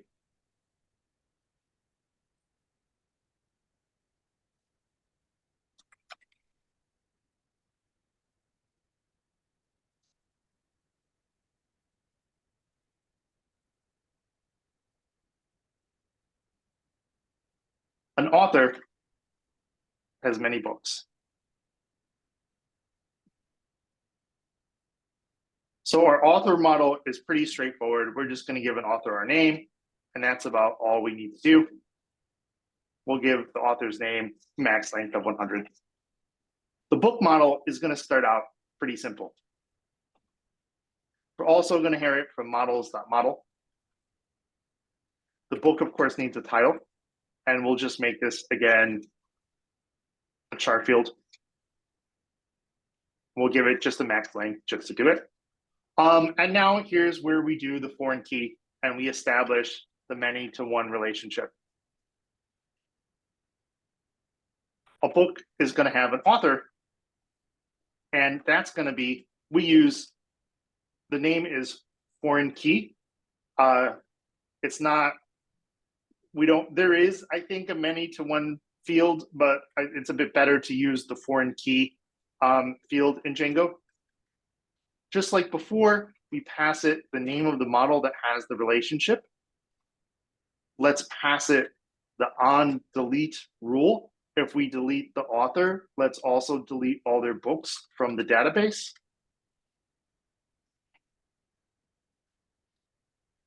And let's say that we want the related name here to be novels.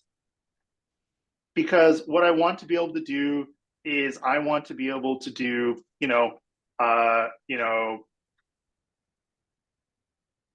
author.novels.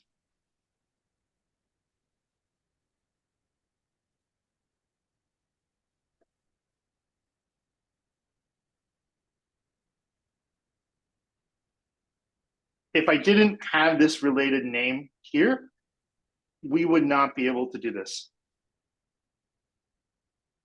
So let's go ahead, let's create a couple migrations, and then let's create a couple models, play around with that, a couple serializers, and then we can also check out many-to-many relationships.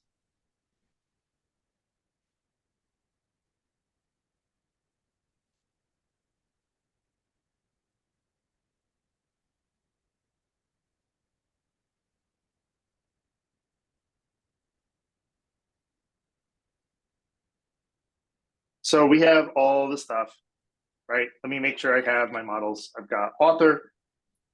I've got book. And in fact, let's take just a quick peek into Postgres and maybe just see what these tables look like that we've created. So we see right here, many to one app author, many to one app book.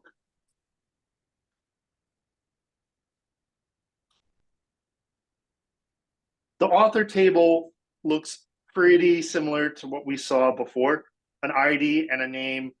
We know because we've defined the foreign key on the book model that the book table is going to hold the foreign key column reference to the author table.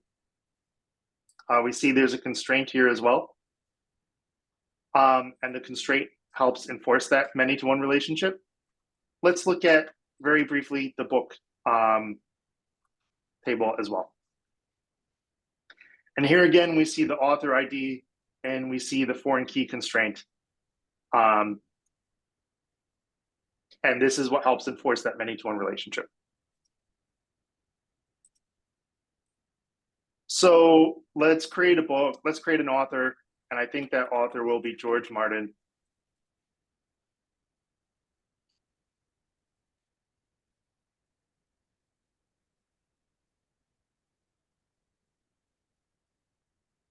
Right, and obviously George Martin has a whole lot of books.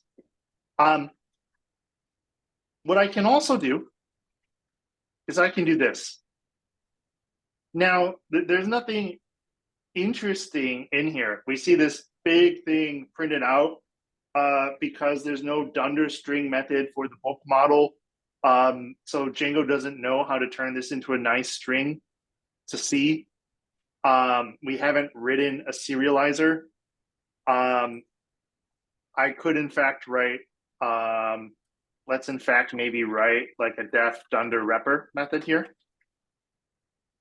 And we'll just return self.title. I always forget how to do this properly in these methods. Can someone give me a sanity check? I do want self here, correct? Yeah, thank you.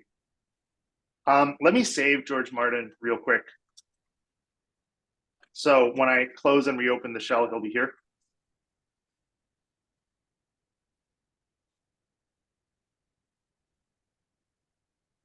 Okay, let's get George Martin back.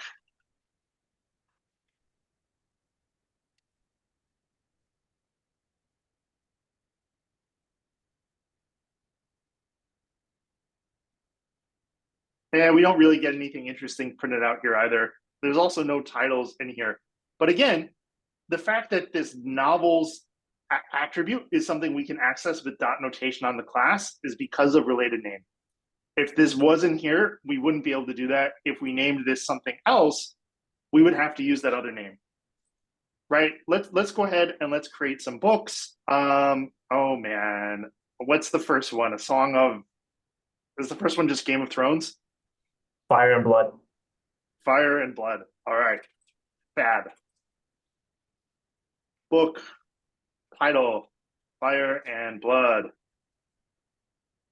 Author. Once again, we can take advantage of the object-oriented code here.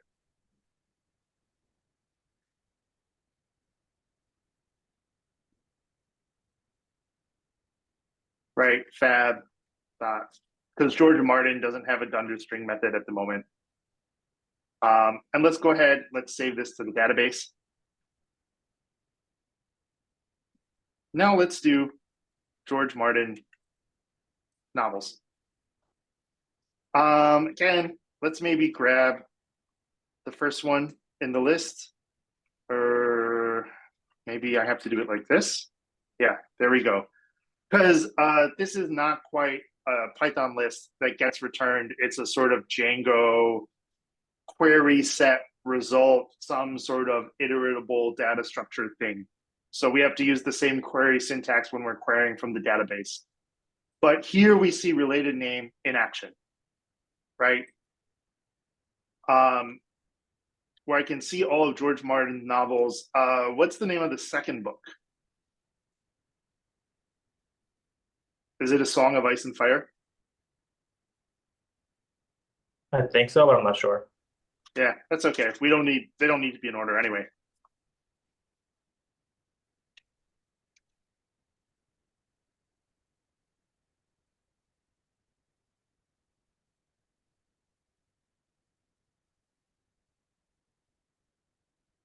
Right, and now let's say we do George Martin dot novels. Let's see if there is a second. I don't, yeah, there's no second attribute. So now maybe we have to do novels dot get ID equals 0.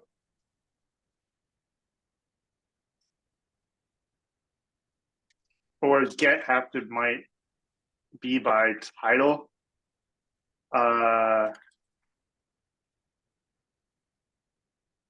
Yeah, so again, this is where, like, if I was actually developing, I would have the Django docs on all the different like querying syntaxes, because this is the same querying syntax and the same querying logic in classes used for querying the database in this sort of object-oriented fashion with models. And there's a number of ways to do it. There is some way to get it by ID.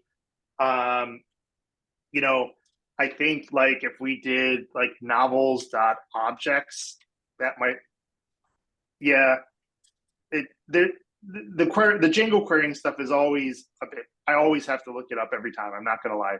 So I kind of stick to the basics. But here we can see the usefulness of this related name, right? We've established this relationship in 2 directions, fire and blood. We can also do, we have a Song of Ice and Fire, and I can do a Song of Ice and Fire dot author. If I really wanted to, I could do this. So you could imagine how if we're writing code, maybe we just have the book, but we want to get a list of all of the books belonging to that author. Well, now we have a way to do that. I do apologize that this is not printing out nicely. There almost definitely is a better way to do that. Let's briefly throw in some serializers, and then let's look at many-to-many relationships. Before I do that, though, I do want to check in to see if folks have any questions.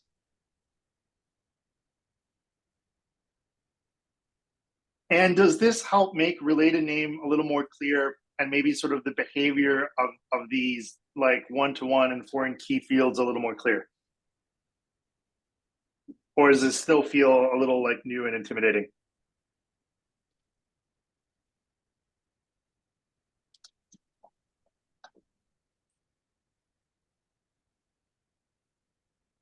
And it's okay if it is. And I think the Django shell stuff is a lot as well. We have a whole lot of classes interacting now, right? We're like deep into object-oriented territory.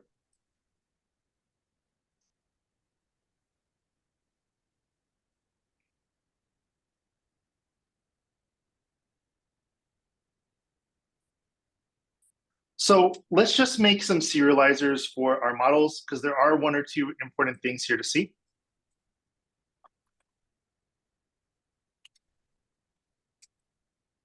And I am going to do a split so I can look at the models while I write my serializer code. And I'm even going to pull up my other serializers so I can borrow a bit of the syntax that I need. We're going to import serializers from models. We're going to import author and book. And we're going to want a class author serializer.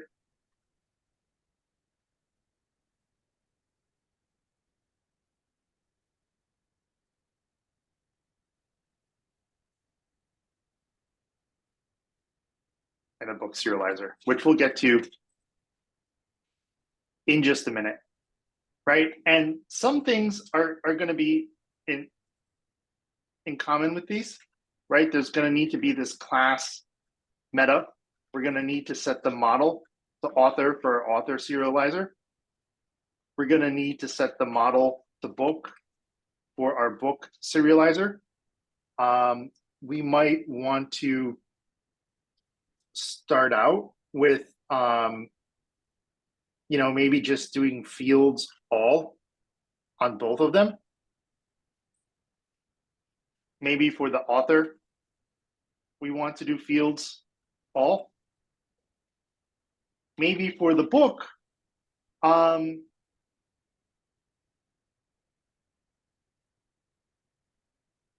we probably don't want to exclude the author, but we might need to come back to show some better information later. So we can start out with fields all here as well, and just see what happens as we build this up.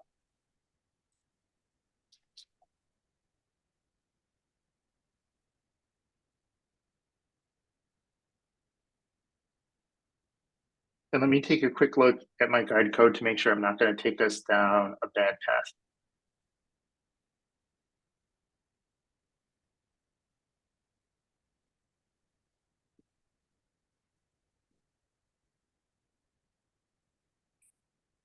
Yeah, so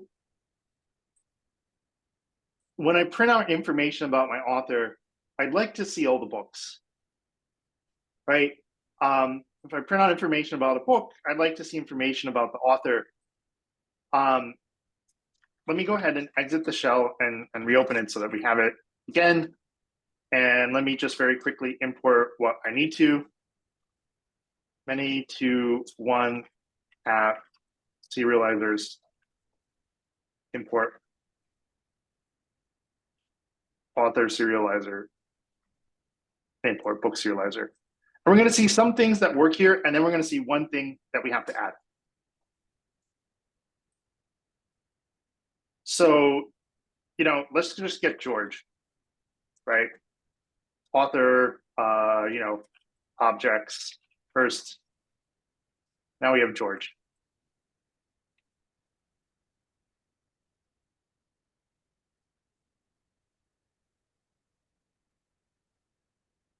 So we have a George serializer. We have an author serializer. It's not doing much. We get his name. We don't get any useful information about the books. It'd be really nice for me to maybe see like a list of all of his books or something like that. I need to give the serializer a little help. And in fact, I think to do this, I need to move the author serializer below the book serializer. And let's just use the name novels. Again, right, to keep that related name right. And we're going to tell our author serializer to use the book serializer. But in this case, because there's a bunch of novels, we have to pass an argument, many is true. And this is the important bit right here. So line 10, this is the important thing with many-to-many relationships. We need to tell the book serializer it's going to be dealing with a lot of books and not just one. Brandon, yes, sir. Does that mean many defaults to false in other cases? Yes, I believe so. I'd have to check the docs, but I think that's correct. And if you guys remember, we had to do this when we were using the serializer just in our code the other day. So let's, again, for safety's sake, even though it's a little annoying, I'm going to quit the shell, going to import the things I need, book serializer, the author serializer, and now we can get to the good part. We've got our author, George Martin. We've got our George Martin author serializer. Let's see what we look like now. Right, and so now we have all of the different novels.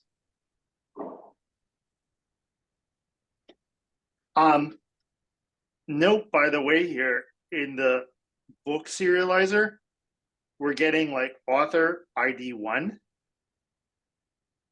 That's not very useful, right? So at this point, we have a choice. I could exclude author. that might not be useful because there might be other times where we actually like want to get the author. Like we actually might want to do that here. What we might want to do is we might want to write another class named something like author book serializer.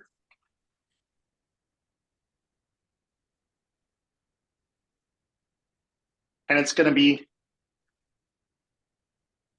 almost the same.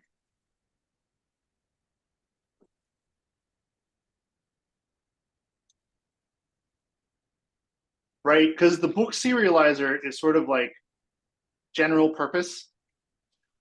Right? I might want to use it in other places, and I might want to, in fact, add something to it to get the author's name, because that, in fact, would be quite useful. And we'll kind of see how to do that in just a minute. But maybe I need a separate serializer that I can use over here, so that when I'm using my author serializer, it nicely prints out all of the books, because I don't need to see, you know, that the author here is George Martin. And so then that would, in fact, remove author here from the equation.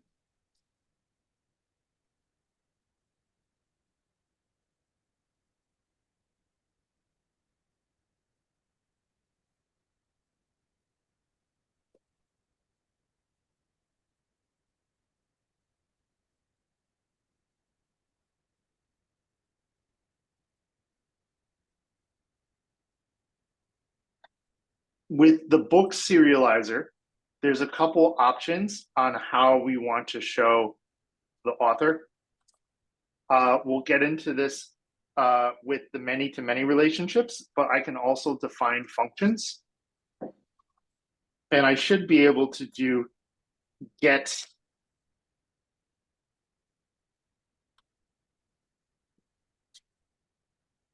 author.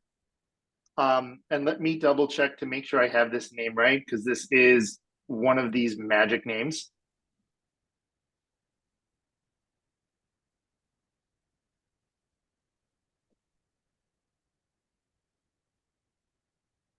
I think that name is right. We'll see as we go if I got it wrong. But this is like a magic syntax. Get, and then like field name.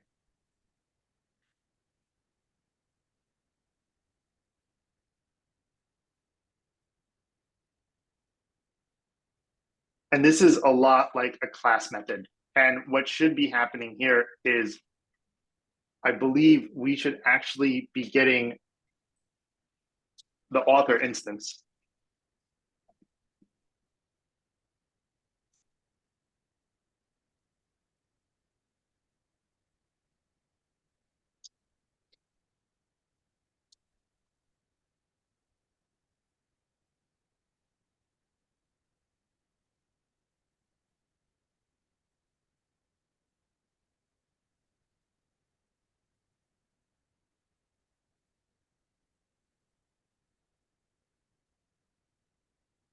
Now, I may have gotten something wrong with this code, and we're going to find out in just a moment. This is actually what we need to do for many-to-many relationships, because the serializer can't figure it out on its own. But this is actually a good example of this as well. So let me just go ahead and kind of exit and restart and see how we do, because we've made a couple changes here, right? Our author should be gone here. Our author serializer is going to use this guy, which just gives us book information. Then we'll test out this change I made to the book serializer and see if it works, which should just give us the author's name.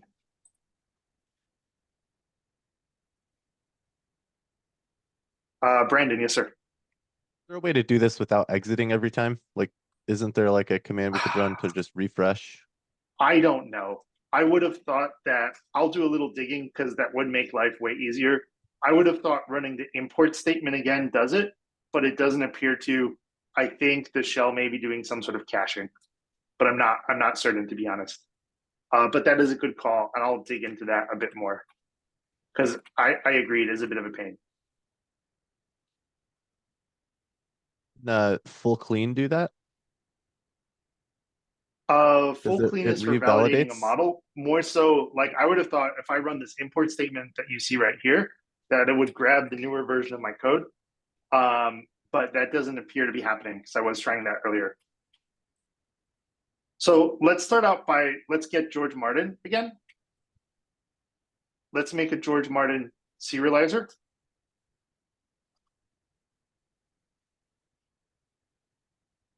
And so now we see that change, right? We're using this author book serializer. We see here for the novels, we just get the ID, which frankly, maybe we want to exclude that too, or maybe we want it, and we just see the titles, which is kind of cool. Now I think the moment of truth comes with the book serializer. So let's just get, I'll just do B for book. And let's see what book we have here, B dot title. So we have Fire and Blood. So let's do book serializer equals book serializer B.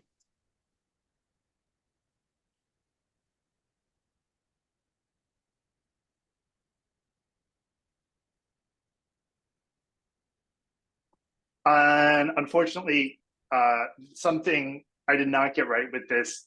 Authors might need to be plural. Like Django is very persnickety about this. And it might be related to the related name as well. I think I'll spend about 30 seconds seeing if we can fix it because we are going to see this. This is important actually with the many-to-many relationships, but then we'll move on and look at many-to-many relationships. Then we do have to switch gears because I apologize, folks. We have a totally different topic to cover, which is actually handling HTTP requests with Django. But that part is actually more straightforward and very similar to what you guys have seen with Flask.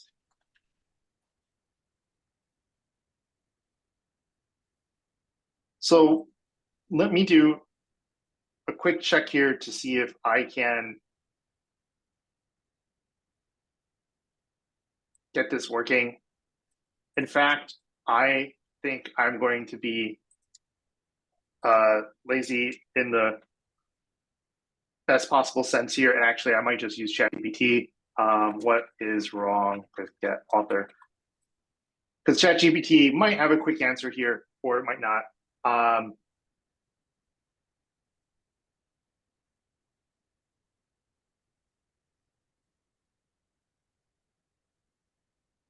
Yeah, and I don't know.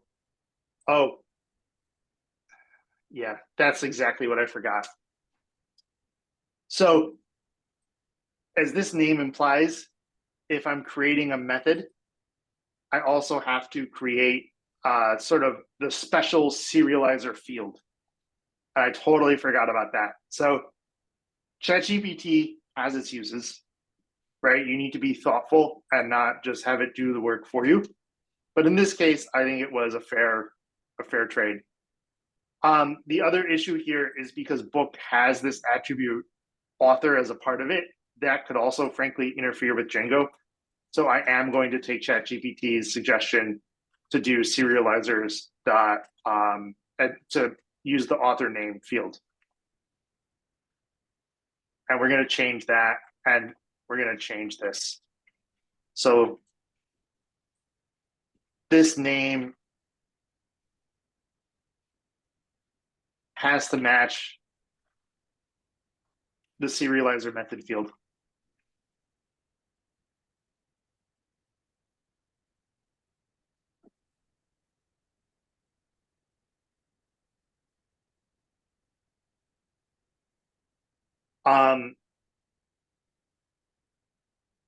We might also be able to use the author serializer here. We then do sort of run into the issue of the author serializer uses the author book serializer. So we maybe need to make a different serializer named like book author serializer. And at that point, it's sort of like 6 of one, I think half a dozen of the other, which one makes more sense.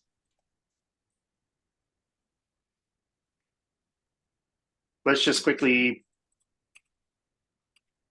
do this little dance. And at this point, all we need is the book serializer. Let's grab our book.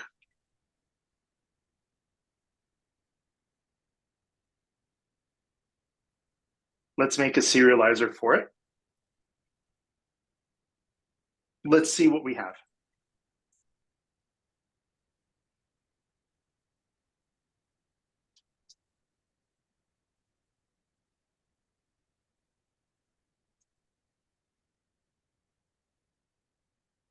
And it looks like I have another syntax error. This attribute error here is actually a good sign because it's telling me I'm actually getting an author object. This also points out the limitations of ChatGPT. ChatGPT honestly has no idea if code is correct or not. It just does a lot of pattern matching, as you all have been learning. And so this line of code is not right. And this is where kind of I think my own knowledge of the behavior here is a little bit fuzzier. And I think I want to go to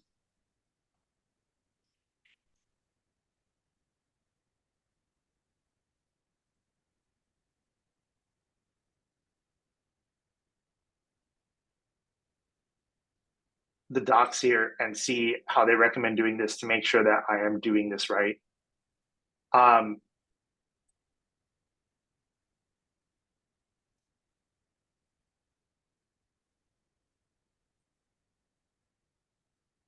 So it accepts a single object, which is the object being serialized. It should return whatever you want.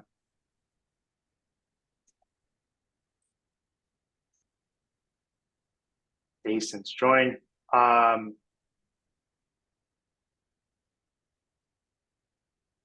Yeah, I'm not sure if Earl John, yes, sir. Since it just returns the object, wouldn't you just need to delete the first, like the dot first, and then when you return inside the object of the instance dot author, it has the a dot name in it, Yeah, right? I think you're correct. I think so. A part of me feels like this should be like self.author instead of instance.author. I'm still a little unclear on exactly what instance is, but I think you're right. And we should just give that a shot real quick. Because that's also much easier and quicker to test out.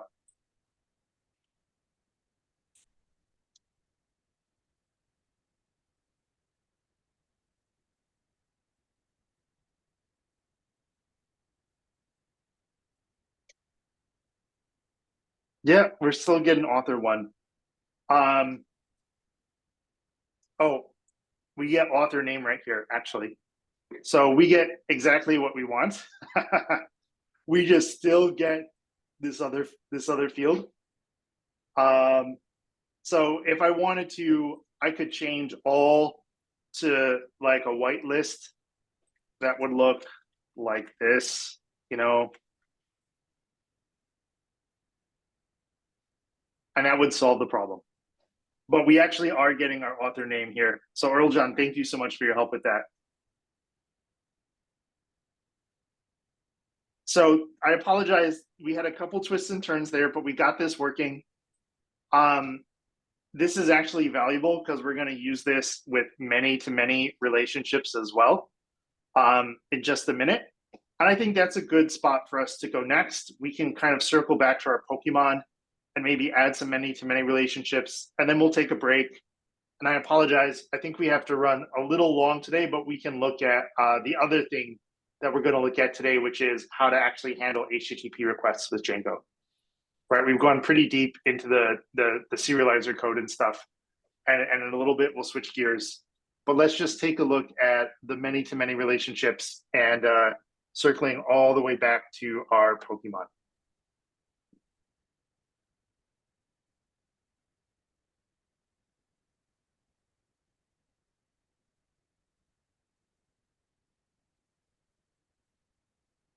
And I just want to pull up the guide code that I want to use for us.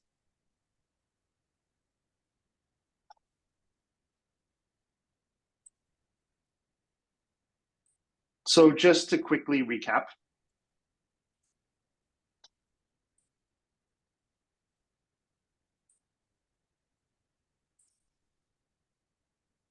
we established that we have a many-to-many relationship between Pokemon and moves. As you all might guess, we have to kind of choose where to put that many-to-many field, and we're going to put it on the move model because it makes a bit more sense. I think that both work, but you tend to put the model definitions on the dependent model.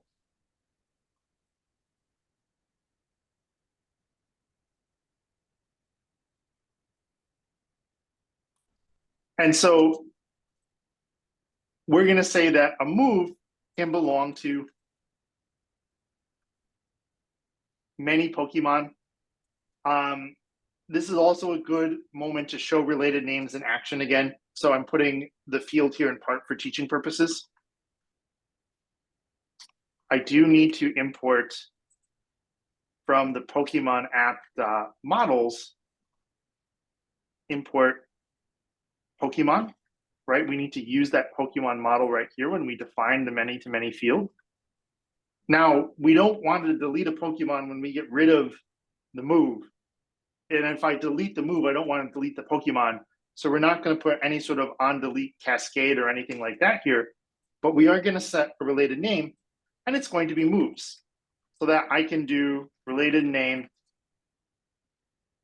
so that we can do,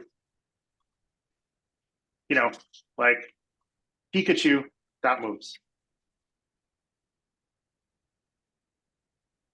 So that's really the key step there. Let's make this migration. Let's see if there's any issues that come up in that process, and then we can add some serializers and some data and play with it.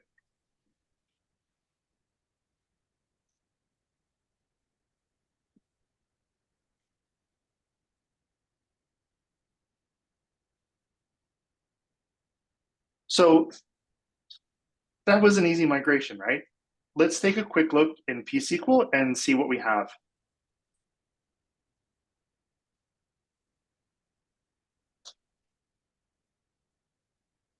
So check this out. We have this new table here, move app move Pokemon.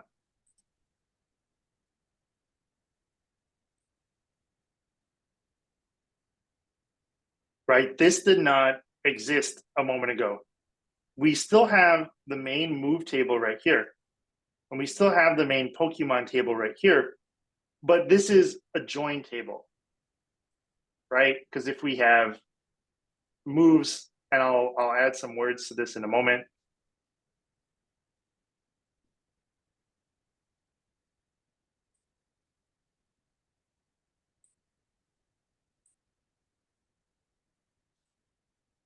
Right, if we have, the Pokemon table,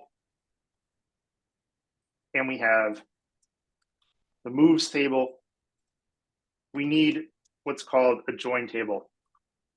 Move Pokemon that has Pokemon ID, move ID.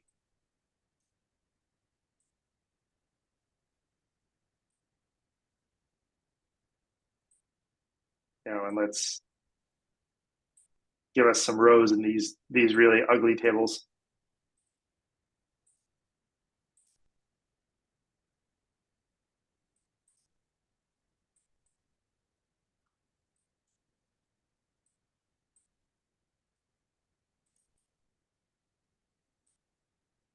Right, where we have an ID column. We have a Pokemon table that has an ID column, and we've got two Pokemon in here with IDs of 1 and 2. We have a moves table with an ID column that has IDs in here of 2 and 3. And what this scenario shows is the Pokemon with ID 1 has two moves. It's got move ID 2 and move ID 3. And this is our join table. And this is kind of how in relational databases, you need to model many-to-many relationships. And this is what Django does for us under the hood. And I just want to pause and check in and see if folks have kind of questions around this piece of the puzzle.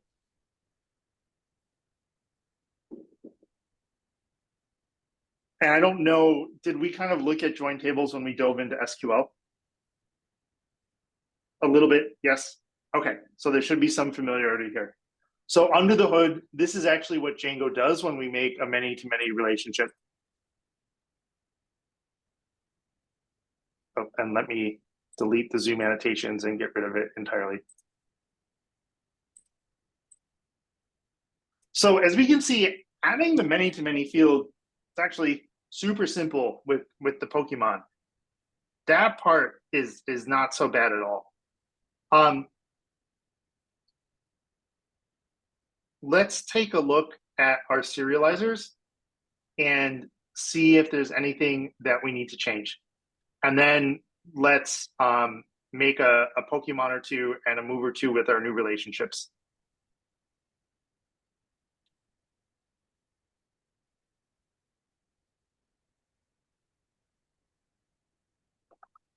So the big change is in the Pokemon serializer, right? The move serializer, this is not too bad, right? We know we're getting the Pokemon ID back. We know that's not ideal, but it's not the end of the world. It's what, name, accuracy, PP, power.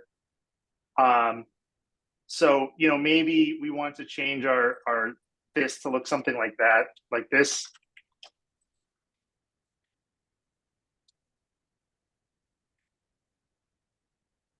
And we just don't include the Pokemon ID, which kind of makes sense. If I want to learn about a move, I just want to know about the move. The Pokemon serializer is where some more interesting changes happen. And this is sort of what we saw before. What I was took a minute or two to get working with that many-to-one relationship is now a necessity, right? The Pokemon is going to have a lot of moves. The Django serializer is not smart enough to figure out how to display information about these moves on its own. So the step that I forgot before is creating a serializer method field.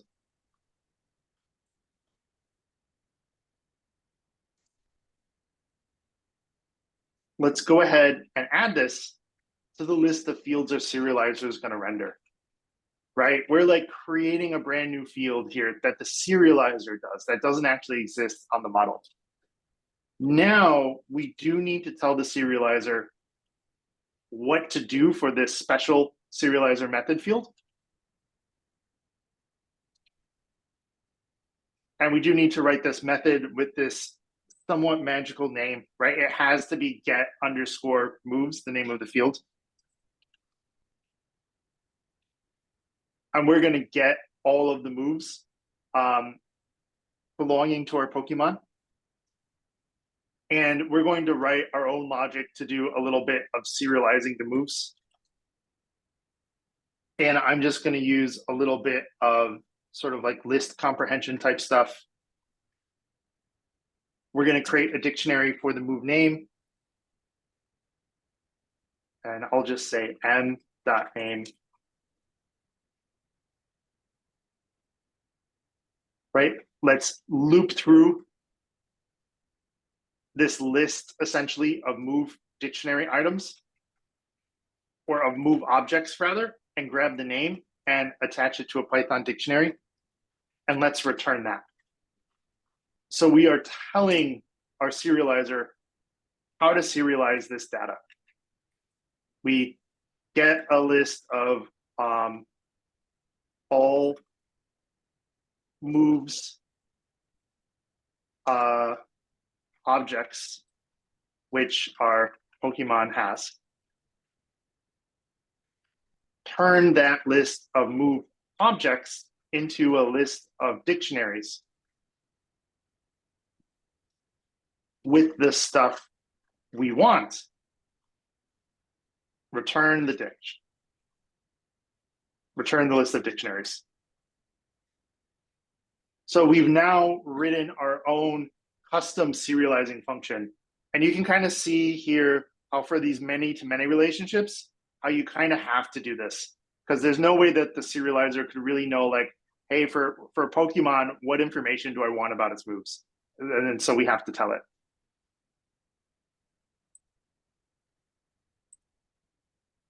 Let's go ahead and run and test this code, and then we'll take a short break and we'll switch gears and we'll look at handling HTTP requests in Django and URL paths.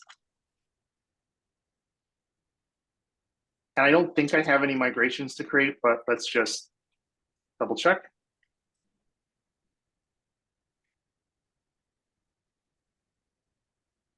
And let's import from our Pokemon app serializers.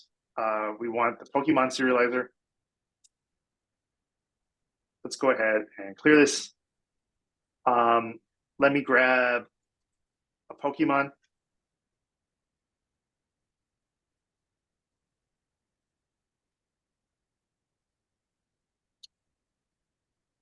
I think our Pokemon should have some moves, or they may not actually have any moves at this point. I apologize. We haven't made this connection because we didn't actually create. We just added the moves relationship. So let's give this Pokemon a couple moves. Let me see what moves we have.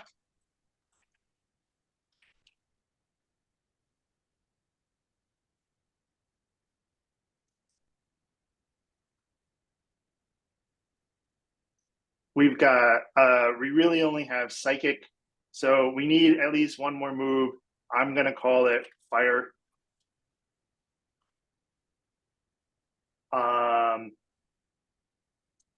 And I'm gonna pull up the move model to help remind me what needs to go in here as we create it.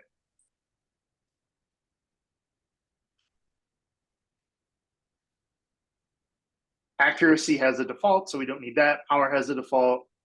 PP has a default. So I think this might be all we need. Let's validate it. Let's save it. And now I should have 2 moves in my moves list. Perfect. So now let's assign both of these moves to our Pokemon. And this would be Pikachu. So what I can do is I can do, there's a couple of ways to do this. One way I believe is poke dot. Actually, let me double check that I have this right. We might have to do it off of the move object because this is just there are no moves to add right here. So I may have to do it off of the fire move and the psychic move. So I've got my fire move. Let me grab my psychic move.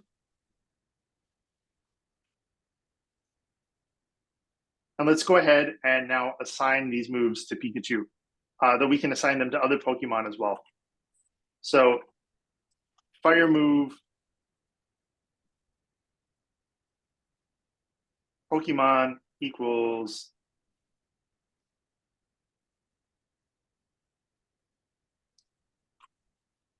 I apologize. It looks like we might have this the other way around.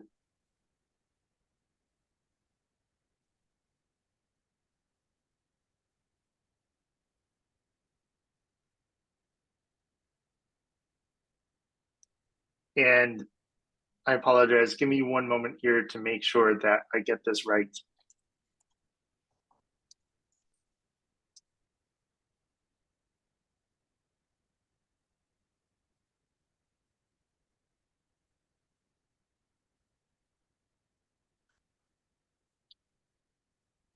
Let's try fire move, Pokemon set, Poke.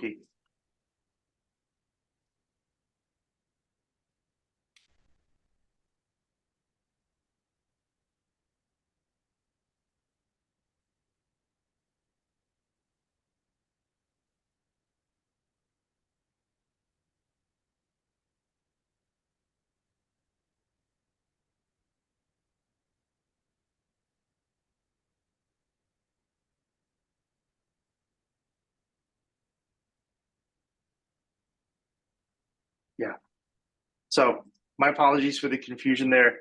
Let me walk through the right way to do this.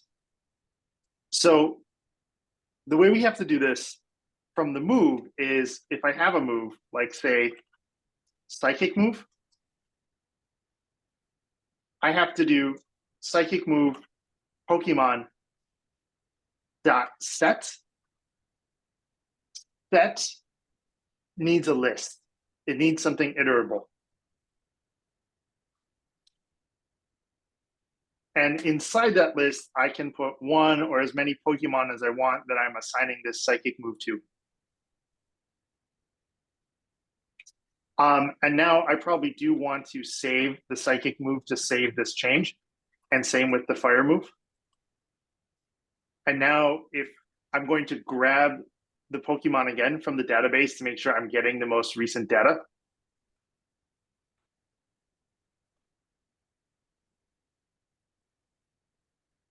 But now we have our Pokemon moves. Querying this can get a little tricky. But we can see here we have the fire move. And if I search for the move by the move name for psychic, for fire, we should be able to find that as well. And if we go into P-SQL, what we see is if I do select star from move at move,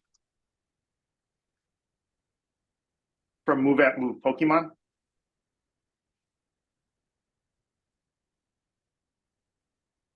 we now see that our Pokemon has two moves. And we should be able to do this from the Pokemon side as well.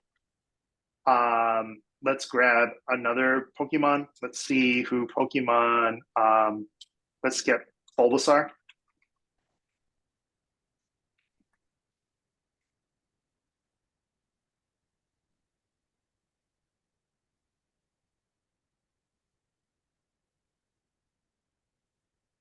And Bulbasaur doesn't have any moves right now.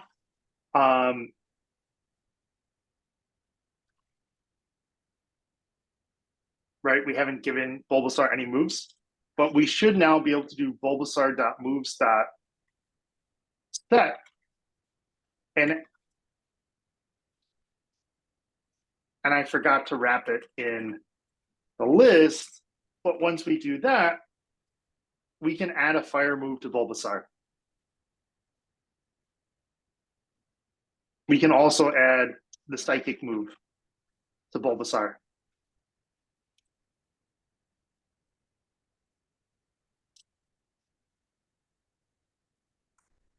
And now if I save Bulbasaur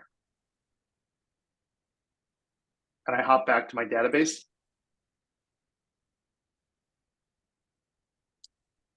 it looks like only the most recent move addition was saved, actually. So let's set the fire move again. And let's save Bulbasaur again. And now let's look again in the database.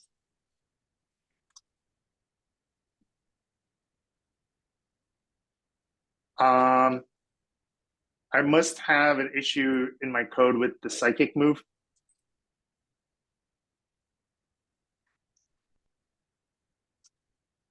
I'm not sure why that one isn't getting set on Bulbasaur. Eric, yes, sir. To be overriding it somehow. So like if you put the psychic move in your list for when you set it again. So if you have fire and psychic. Oh, I think, you know what? I think you're correct.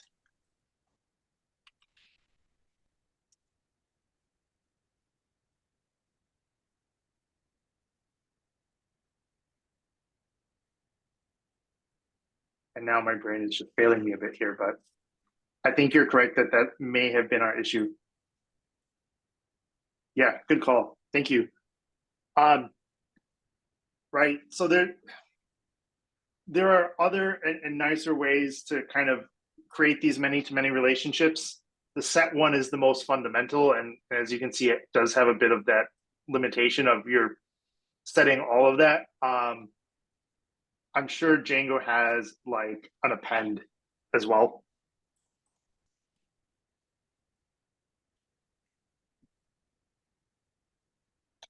And in fact, let's double check here because that I think is a useful thing to have in addition to set. Let me follow up and I'll just share a doc with a nice list because I don't think we have. I don't know if we have that specified as cleanly as we should here in these docs as well.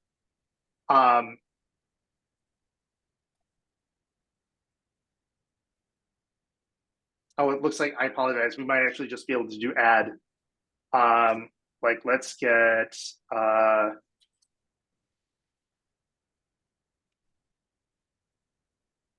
Pokemon. Let's get Charmander. Let's do char moves, add, fire move. Yeah, so I apologize. I totally blanked there. There's two ways to do this. Very clearly, the add is much easier. The set is very powerful, but with the add, we don't even need to wrap it in an iterable. And if we hop over to P-SQL, we should now see, and I apologize, I am in fact running that code in the wrong spot.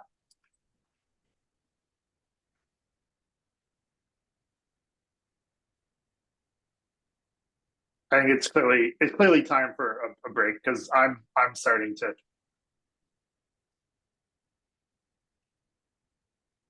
make some errors here. But if we look at Charmander's moves and we grab the first, we've got the fire move. And now if we save Charmander and now we go to P-SQL and we actually type in some SQL here.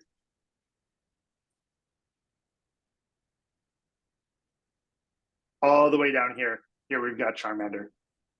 So I apologize for that twist there. Set, very powerful, less useful. Using add is what we're going to want to do most of the time. Let me pause and check in and see what questions folks have. Let's take a break. There is a little more ground I have to cover. I do apologize, but we can at least take a break and dive in. And this is sort of, we have now run the gamut with Django associations because we've gone from one-to-one relationships to many-to-one relationships to many-to-many relationships where we've seen adding our own custom serializer fields and all of the pieces involved with that. So there's a lot of moving parts here, but we've dug pretty deep under the hood. And really, these three patterns are the main patterns you're going to need for probably about 80% of the Django code that you write with both associations and the serializers for them.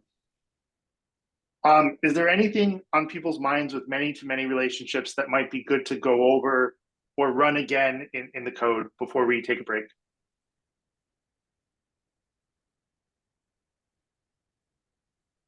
Okay, cool. Let's, we're already running a bit long. Let me just pause our recording and take a quick look at our calendar and figure out the plan for the rest of the day.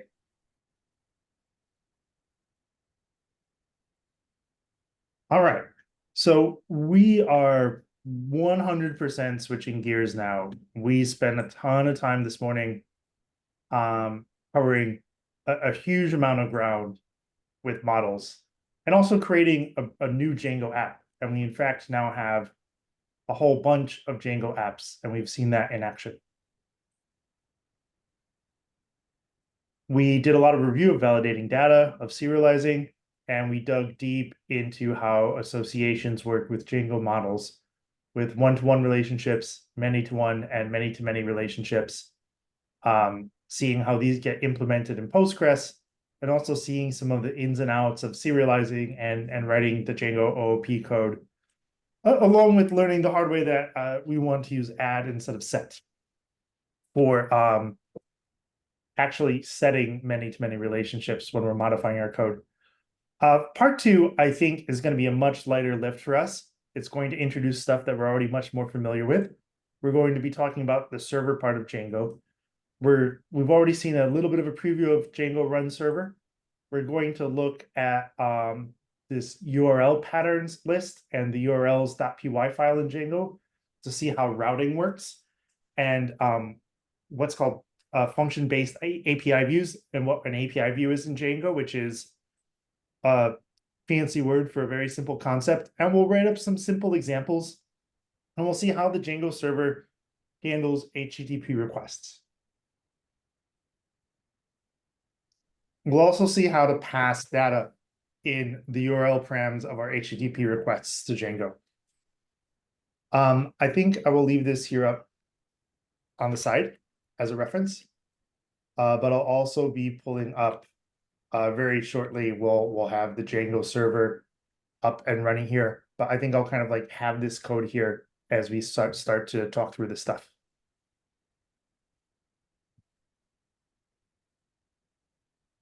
So just to recap, and let me pull this off to the side and put this here. And we should be able to spend most of the time here now, because we're not going to be doing a lot with migrations or models or things like that. Excuse me. I'm in my Django projects root directory, and we've seen this command Python manage py run server, but this is what we're going to spend a little more time talking about now. Right. And what this does is this starts the Django server. Every time the Django server started, it basically loads in the settings in settings.py. And the nice thing about the Django server is, unlike the shell, like every single request that comes to it, Django looks at the code fresh. So if I'm changing some logic in a model code, obviously I still have to apply migrations, but I don't have to stop and restart the Django server every single time. For settings.py, if you change something there, you will, because that only gets loaded the once when the server first starts. And we've seen this here. We've seen this a bit, and I'm going to pull up our best friend, the network tab, so we can look at this as we talk about this. Django has there's a tutorial if anyone's interested. That's the official Django tutorial. Links to their documentation, release notes for Django version 5. Because in settings py, we have debug equal to true, we are seeing this page. If we were to deploy this server onto a production live environment, we would probably want to set debug to false. So we now have the Django server running. It's a lightweight web server, and it's going to listen for HTTP requests. And here we can see messages that the Django server says when requests come in. Like if I keep hitting refresh, we see those HTTP requests come in. Let's clear this, and I'll hit refresh again and filter it. And we can see stuff, a whole bunch of stuff here, but one of these is actually the request to the Django server. We're not really doing a lot with it now, so there's not a lot to see. If I had /say triangles here in the URL bar, and everyone can see the URL bar, okay, correct, in the browser? Okay, perfect. Right, we then send an HTTP request to Django, and we see here Django's received an HTTP GET request to the triangles URL. And again, the Django, looking at the Django sort of dev server, it's hard to find the specific request. So I can show it to you, which is what I usually like to do. But then we also see, as we've gotten a little bit of preview of, in debug mode, we get some useful debugging information from Django. I could do the same thing with a number of different HTTP clients. Curl is a command line program to send HTTP requests. We see here Django has, in fact, sent back this HTML page. And I could use Thunder Client as well, right? To make a GET request. Or if I wanted to make a POST request, which will also give us a 404 not found. So how does Django know what to do with these different URLs, whether it's triangles or squares or Pokemon? Well, this takes us to the URLs py file, which we haven't looked at a lot yet, and this list here named URL patterns. And URL stands for Universal Resource Locator, I think, which is a fancy word for this, for a URL, or as we call it, an URL, or a link, right? Sort of all those terms get used. This URL's py file here is in the project. This is where you'll always start. It gets created for you automatically. Note that this path admin and admin site URLs has been set up here. And that's why here, if I go to admin, we have the admin login page. I haven't actually created the admin user account on this particular Django project. I'm not going to worry about that at the moment. But just to demonstrate what's happening here, let's change this to my special admin. And now if we go here, we get a 404 not found error. Because what Django does is when it gets an HTTP request, it starts with the urls.py in the project directory, not in the app directories, though we'll get there. And let me actually grab the Zoom annotator, right? Because it's super easy for this stuff to get lost. It starts here, where later on, we will put URLs py in these different app directories, but they all get linked to from here. So like this URLs py in the project directory is really the hub. And as you all can probably guess, if instead of going to /admin, I now go to my special admin, we see the Django admin page. Right, and what's going on here is that path is a function that we import from Django URLs. It takes 2 arguments. The first argument is a URL pattern. We can add, just like you saw with React Router and stuff, there are ways to add patterns in here for different things. It's not just always a hard-coded URL. The second argument is either what's called a view function or the location of another URL's py. So in this case here, this is actually the URL's py module for the admin app, right? That's built into Django. So later on, we'll actually have this, but for our own apps. But for today, we're actually going to be just writing some view functions just to kind of see this in action and how it works. Note that with the path, I don't have to add the IP address or the port if you all look over to the browser. Right, the IP address here is 127.0.0.1. The port is 8,000. All of that is part of the host IP or URL. All of our HTTP requests are already going here. This path is everything off of that, off of our root URL, right? And I just want to pause and check in and see if folks have any questions.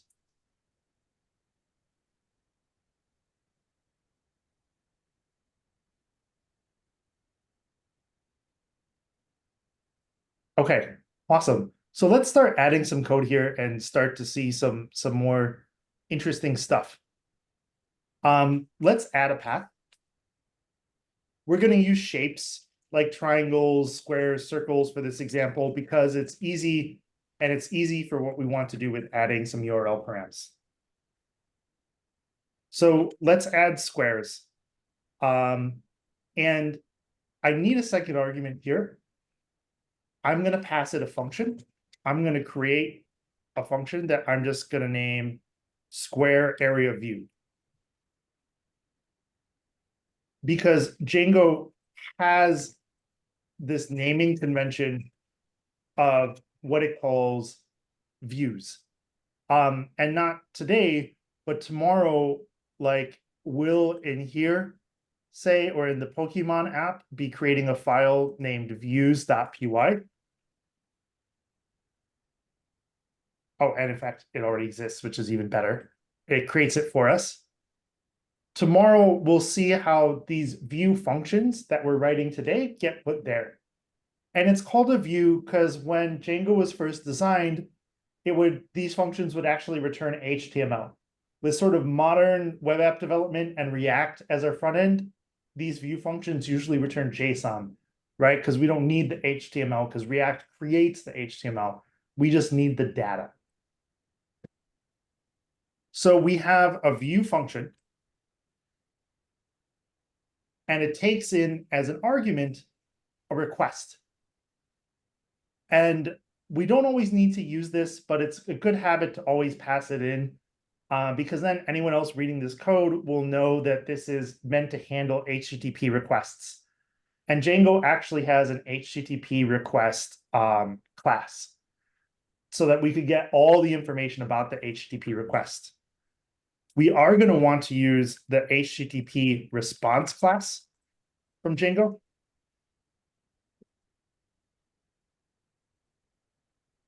Because this view function needs to return an HTTP response, because that's what the client can understand.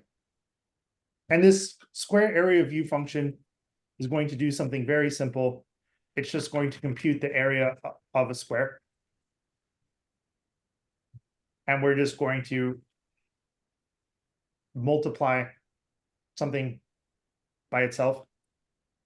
And we're going to return an HTTP response and pass as a value the area of a square.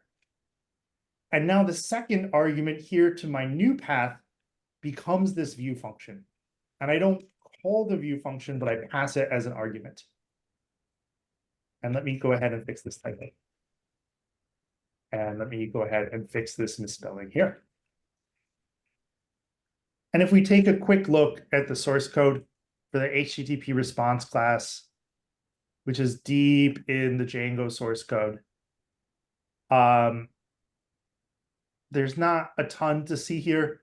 We get all the HTTP headers. We get the content of the request. We get a status code. We get content type.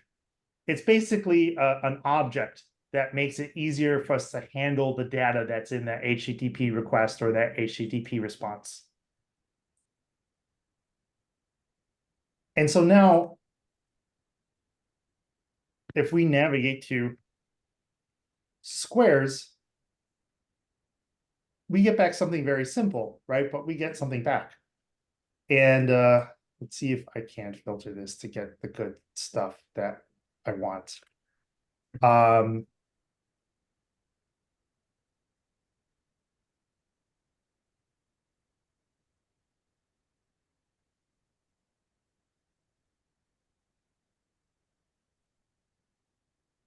There we go. So I'm not sure why there's so much stuff in there. It's stuff that the Django server, maybe some extension I have. But this is the actual HTTP request from my browser. In fact, if I do copy, I can copy it as a curl. I can copy the request headers and get it as text.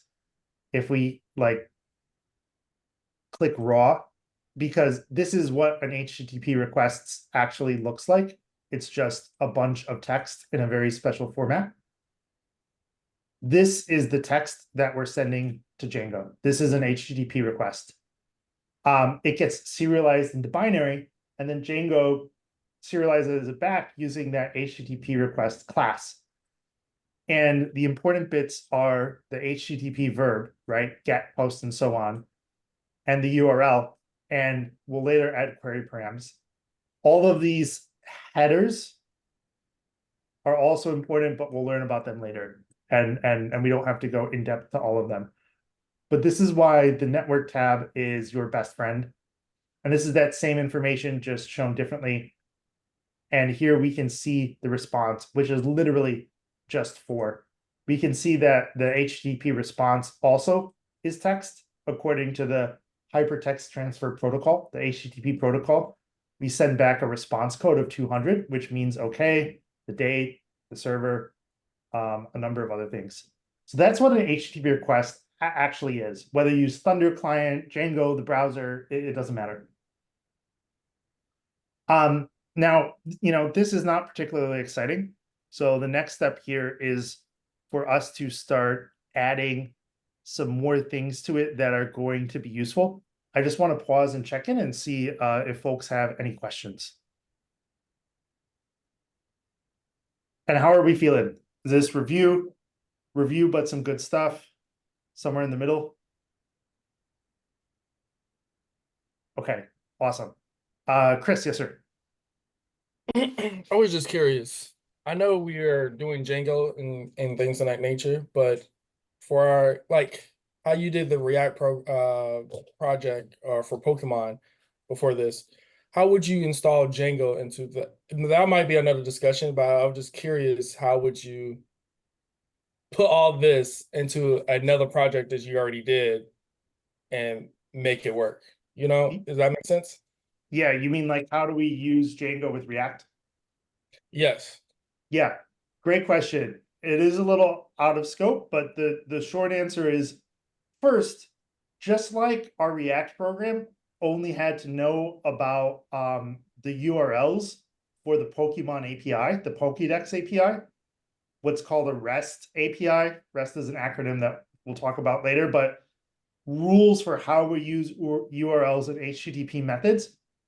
Our React program only has to know that same stuff to talk to our Django server. And that's kind of the beauty of the internet and HTTP and REST APIs.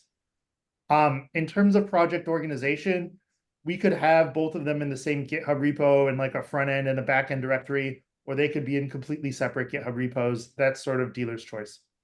Does that help answer your question a bit? Yes. Are we gonna have practice? Oh, yeah. Okay. Yeah. Once we get through Django, we'll have a couple days specifically on full stack where that's what we do. Cool. Thank you. Yeah, absolutely. Yeah, basically we're building the back end, and then the next step after that is we are putting the two together for full stack. Yeah, that's a great question. And if someone reminds me on Slack, we can find some examples of like a complete full stack application for you all to see. So let's just write another one of these just for fun. Let's do a circle.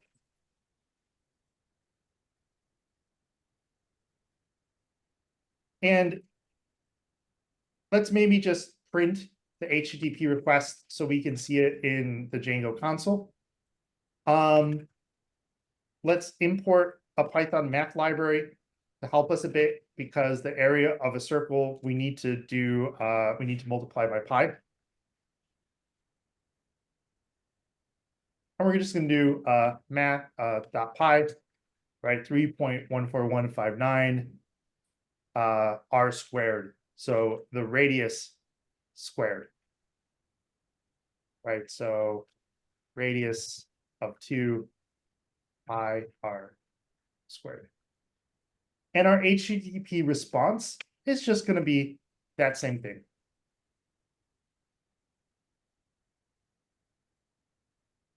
And again, this now, I can just say circles instead of squares. By the way, the slash here is important. I do believe you need that. Django. Yeah. So here's where we need the slash. Like I think you need the slash here because we're going to be adding other paths later. And then when you forget the slash here in the URL bar, Django get, actually that may not be Django being unhappy. That may just be my server being stopped.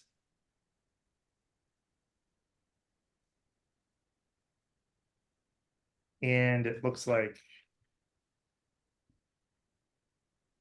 let me just quickly make sure I don't have two. Yeah, I just need to fix an error in my code, and then we should be back in business. And then we can talk about slashes.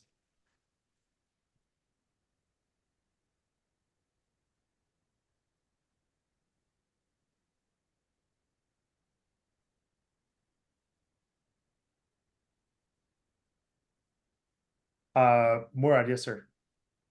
Please hit OK on the record bar because it's hiding part of the screen. Oh, that's me. Okay, I'm sorry. Okay, no. it's me. No worries.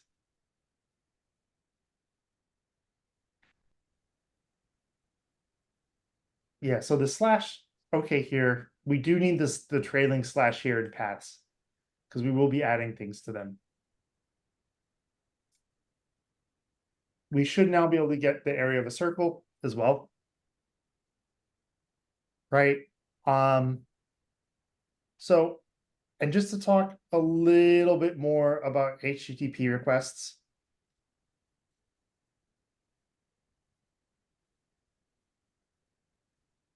And let's look at this one more time.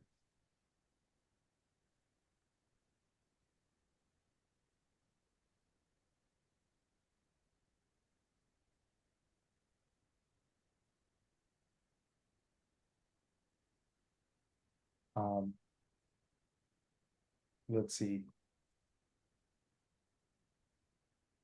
I think I may have outsmarted myself with,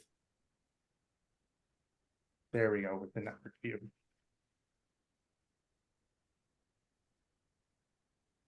There we go. So we talked about the headers. What we see here is what's called the body of a request. An HTTP request or response. It has the URL and the verb, and it has headers and it has a body, right? And if we were setting back HTML from our Django server or JSON, it would be here. An HTTP request can also have a body. In this case, there is no body of our HTTP request. And we'll get to that later, but what we're going to focus on today is URL parameters and being able to pass parameters in so that if I have something in here, like if I have circles and then maybe I want to calculate the value for a circle of area 4, we can go ahead and calculate that. And let's just add one more shape. Let's add the triangle and let's use that to build out our patterns. So let's write one more of these view functions, and this one is actually going to take some arguments. So we don't do stuff with the HTTP request, but it's always the first thing that Django passes to these view functions. When we pass in URL params data into a view function, the arguments follow. And I can name them whatever I want, but I'm going to name it like this to be consistent. And in just a moment, we'll see how this works.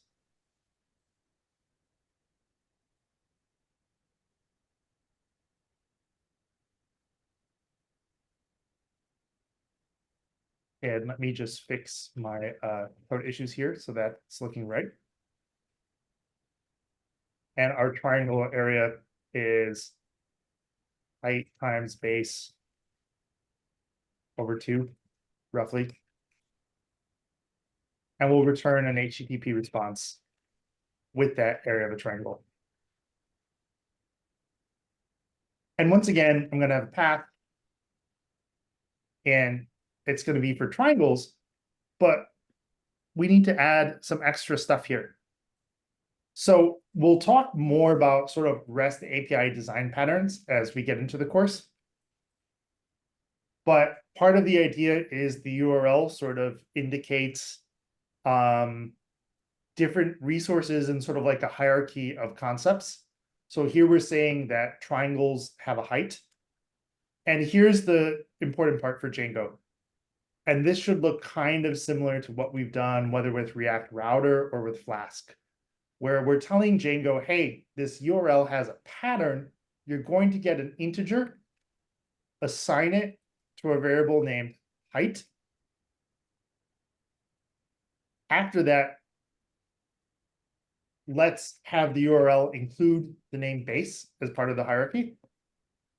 And let's tell Django, then you're going to get another integer and assign it, or excuse me, you're going to get a value that you should cast into an integer, assign it to a variable named base.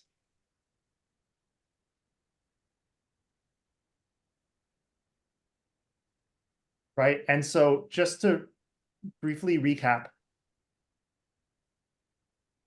we're casting the variable into an integer. We're assigning it to a variable named height, and we're doing the same thing here for base.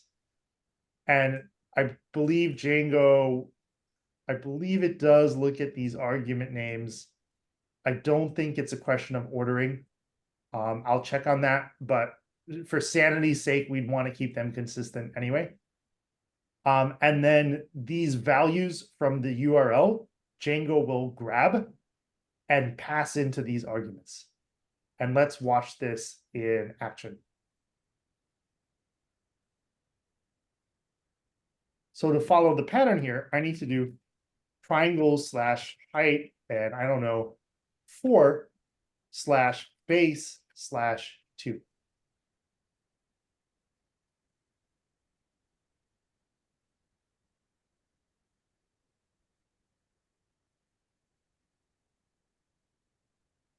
And we can see over here in the HTTP request, all of this information is in the URL.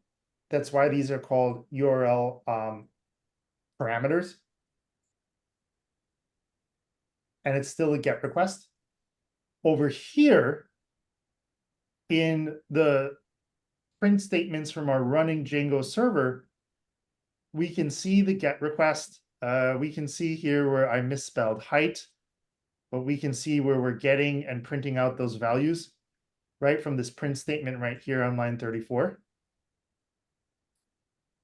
And so we see that Django literally looks at the pattern of the URL it gets in an HTTP request and goes through this list in order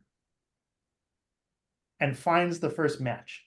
And when it finds a match, it turns that request into an HTTP request object, passes it in to the view function, and if the URL pattern has params that we've defined here, passes in arguments based on these names. Right, and that's kind of the key piece for today and what the focus is going to be for all of you for this afternoon. For this part of the Django assignments, it's just on practicing those skills. And then we'll be building on this more tomorrow. We'll see that, in fact, very soon, we won't use functions for views. Instead of view functions, we'll use view classes with Django REST framework, but we'll get there later. So this was sort of the last piece of the puzzle, a totally different shift from models and associations, but because it touches on so much stuff that I think we're already familiar with, I think maybe a bit lighter. So this was the last bit that we needed to cover today, and I just want to check in and see what questions folks have or what might be things that are good to review or discuss. Brandon, yes, sir. Instead of on line 42, instead of doing like you have like a / base /, could you instead just do like, I don't know, height equals int height, base equals int base? You mean like this? No, more like only having one / after triangles. Right now there's 3 additional subdomains. You mean like this? Yeah, something like that. Yeah. Sort of, but not quite. So we need this slash here and here because the slashes are how the different parts of the URL is broken up. Right? So, you know, triangles, these hard-coded strings, these can be whatever we want. There are rules according to the REST API sort of design patterns of what they should be, but they can, at the end of the day, be whatever we want. But what Django sees here is triangles something, right? Let me make this a little longer. If I don't know if there we go. Right. And what we're telling Django is that this, and the way that Django can separate the URL up is by the slashes. Without the slashes, there's no way to organize the different parts of the URL, and Django will have no way to figure out that this bit right here is the height and should be assigned to a variable height, and this bit is the base that should be assigned to a variable base. But this should work just fine. Does that answer your question?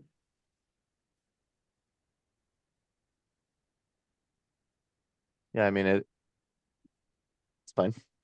Yeah, like if we get rid of the slash here between the 4 and the 2, first of all, we're sending 42. Right. But yeah, you need the slash to separate the different parts of the URL. Otherwise, Django can't tell them apart. Like if we send over triangles 42, then Django is just going to see that as one string. We're going to see there's other ways to pass this information. This isn't always necessarily the best way. The slashes, the idea is also like a resource hierarchy. Like if we go to the Poke API, like this is a perfect example. Right? Poke API, blah, blah, blah, Pokemon / ditto. Think Pokemon / str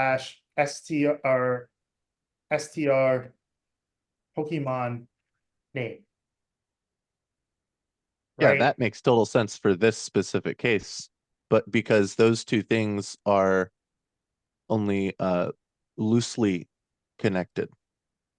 Yeah, the shapes example is more for learning purposes. It doesn't necessarily like, it's not the only way to do it. Like as we add to this, I don't know, do they have ditto moves? They don't have that. The general idea here is there's sort of a hierarchy. There might have been kind of like a cleaner way to do this, but the intent here was, the idea is like the things that belong to this resource, like the triangle resource, like a triangle has a height, and we're going to put that here and the base is here. There probably is a better way to do that. But that was sort of the big picture. But in terms of like the way things function, in terms of grabbing values out of URLs, we need the slashes to separate whatever the bits are that we care about. What else is on people's minds, or what's something else I can cover or dig into a bit with this? Let me actually bring this back to the way that it was, so the code isn't broken. Okay, are we feeling pretty good about this?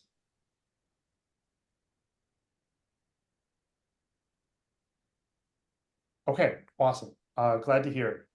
The assignments today really do run the gamut a bit because we covered so much ground today.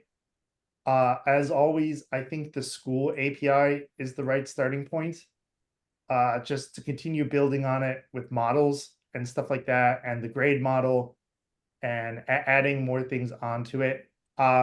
Today is a big day. I'm not gonna lie. Like we covered a lot of ground. I do think it's really important to get to one of these Django server assignments today. If you need to pick one, do the Hello Django, just because it will force you to practice the thing that we just went over, and this is what we're going to build on tomorrow in tomorrow's lesson. So if you have to prioritize, I recommend school API followed by Hello Django. All right, let me go ahead and stop the recording, and then we can kind of switch gears and move on to the next thing.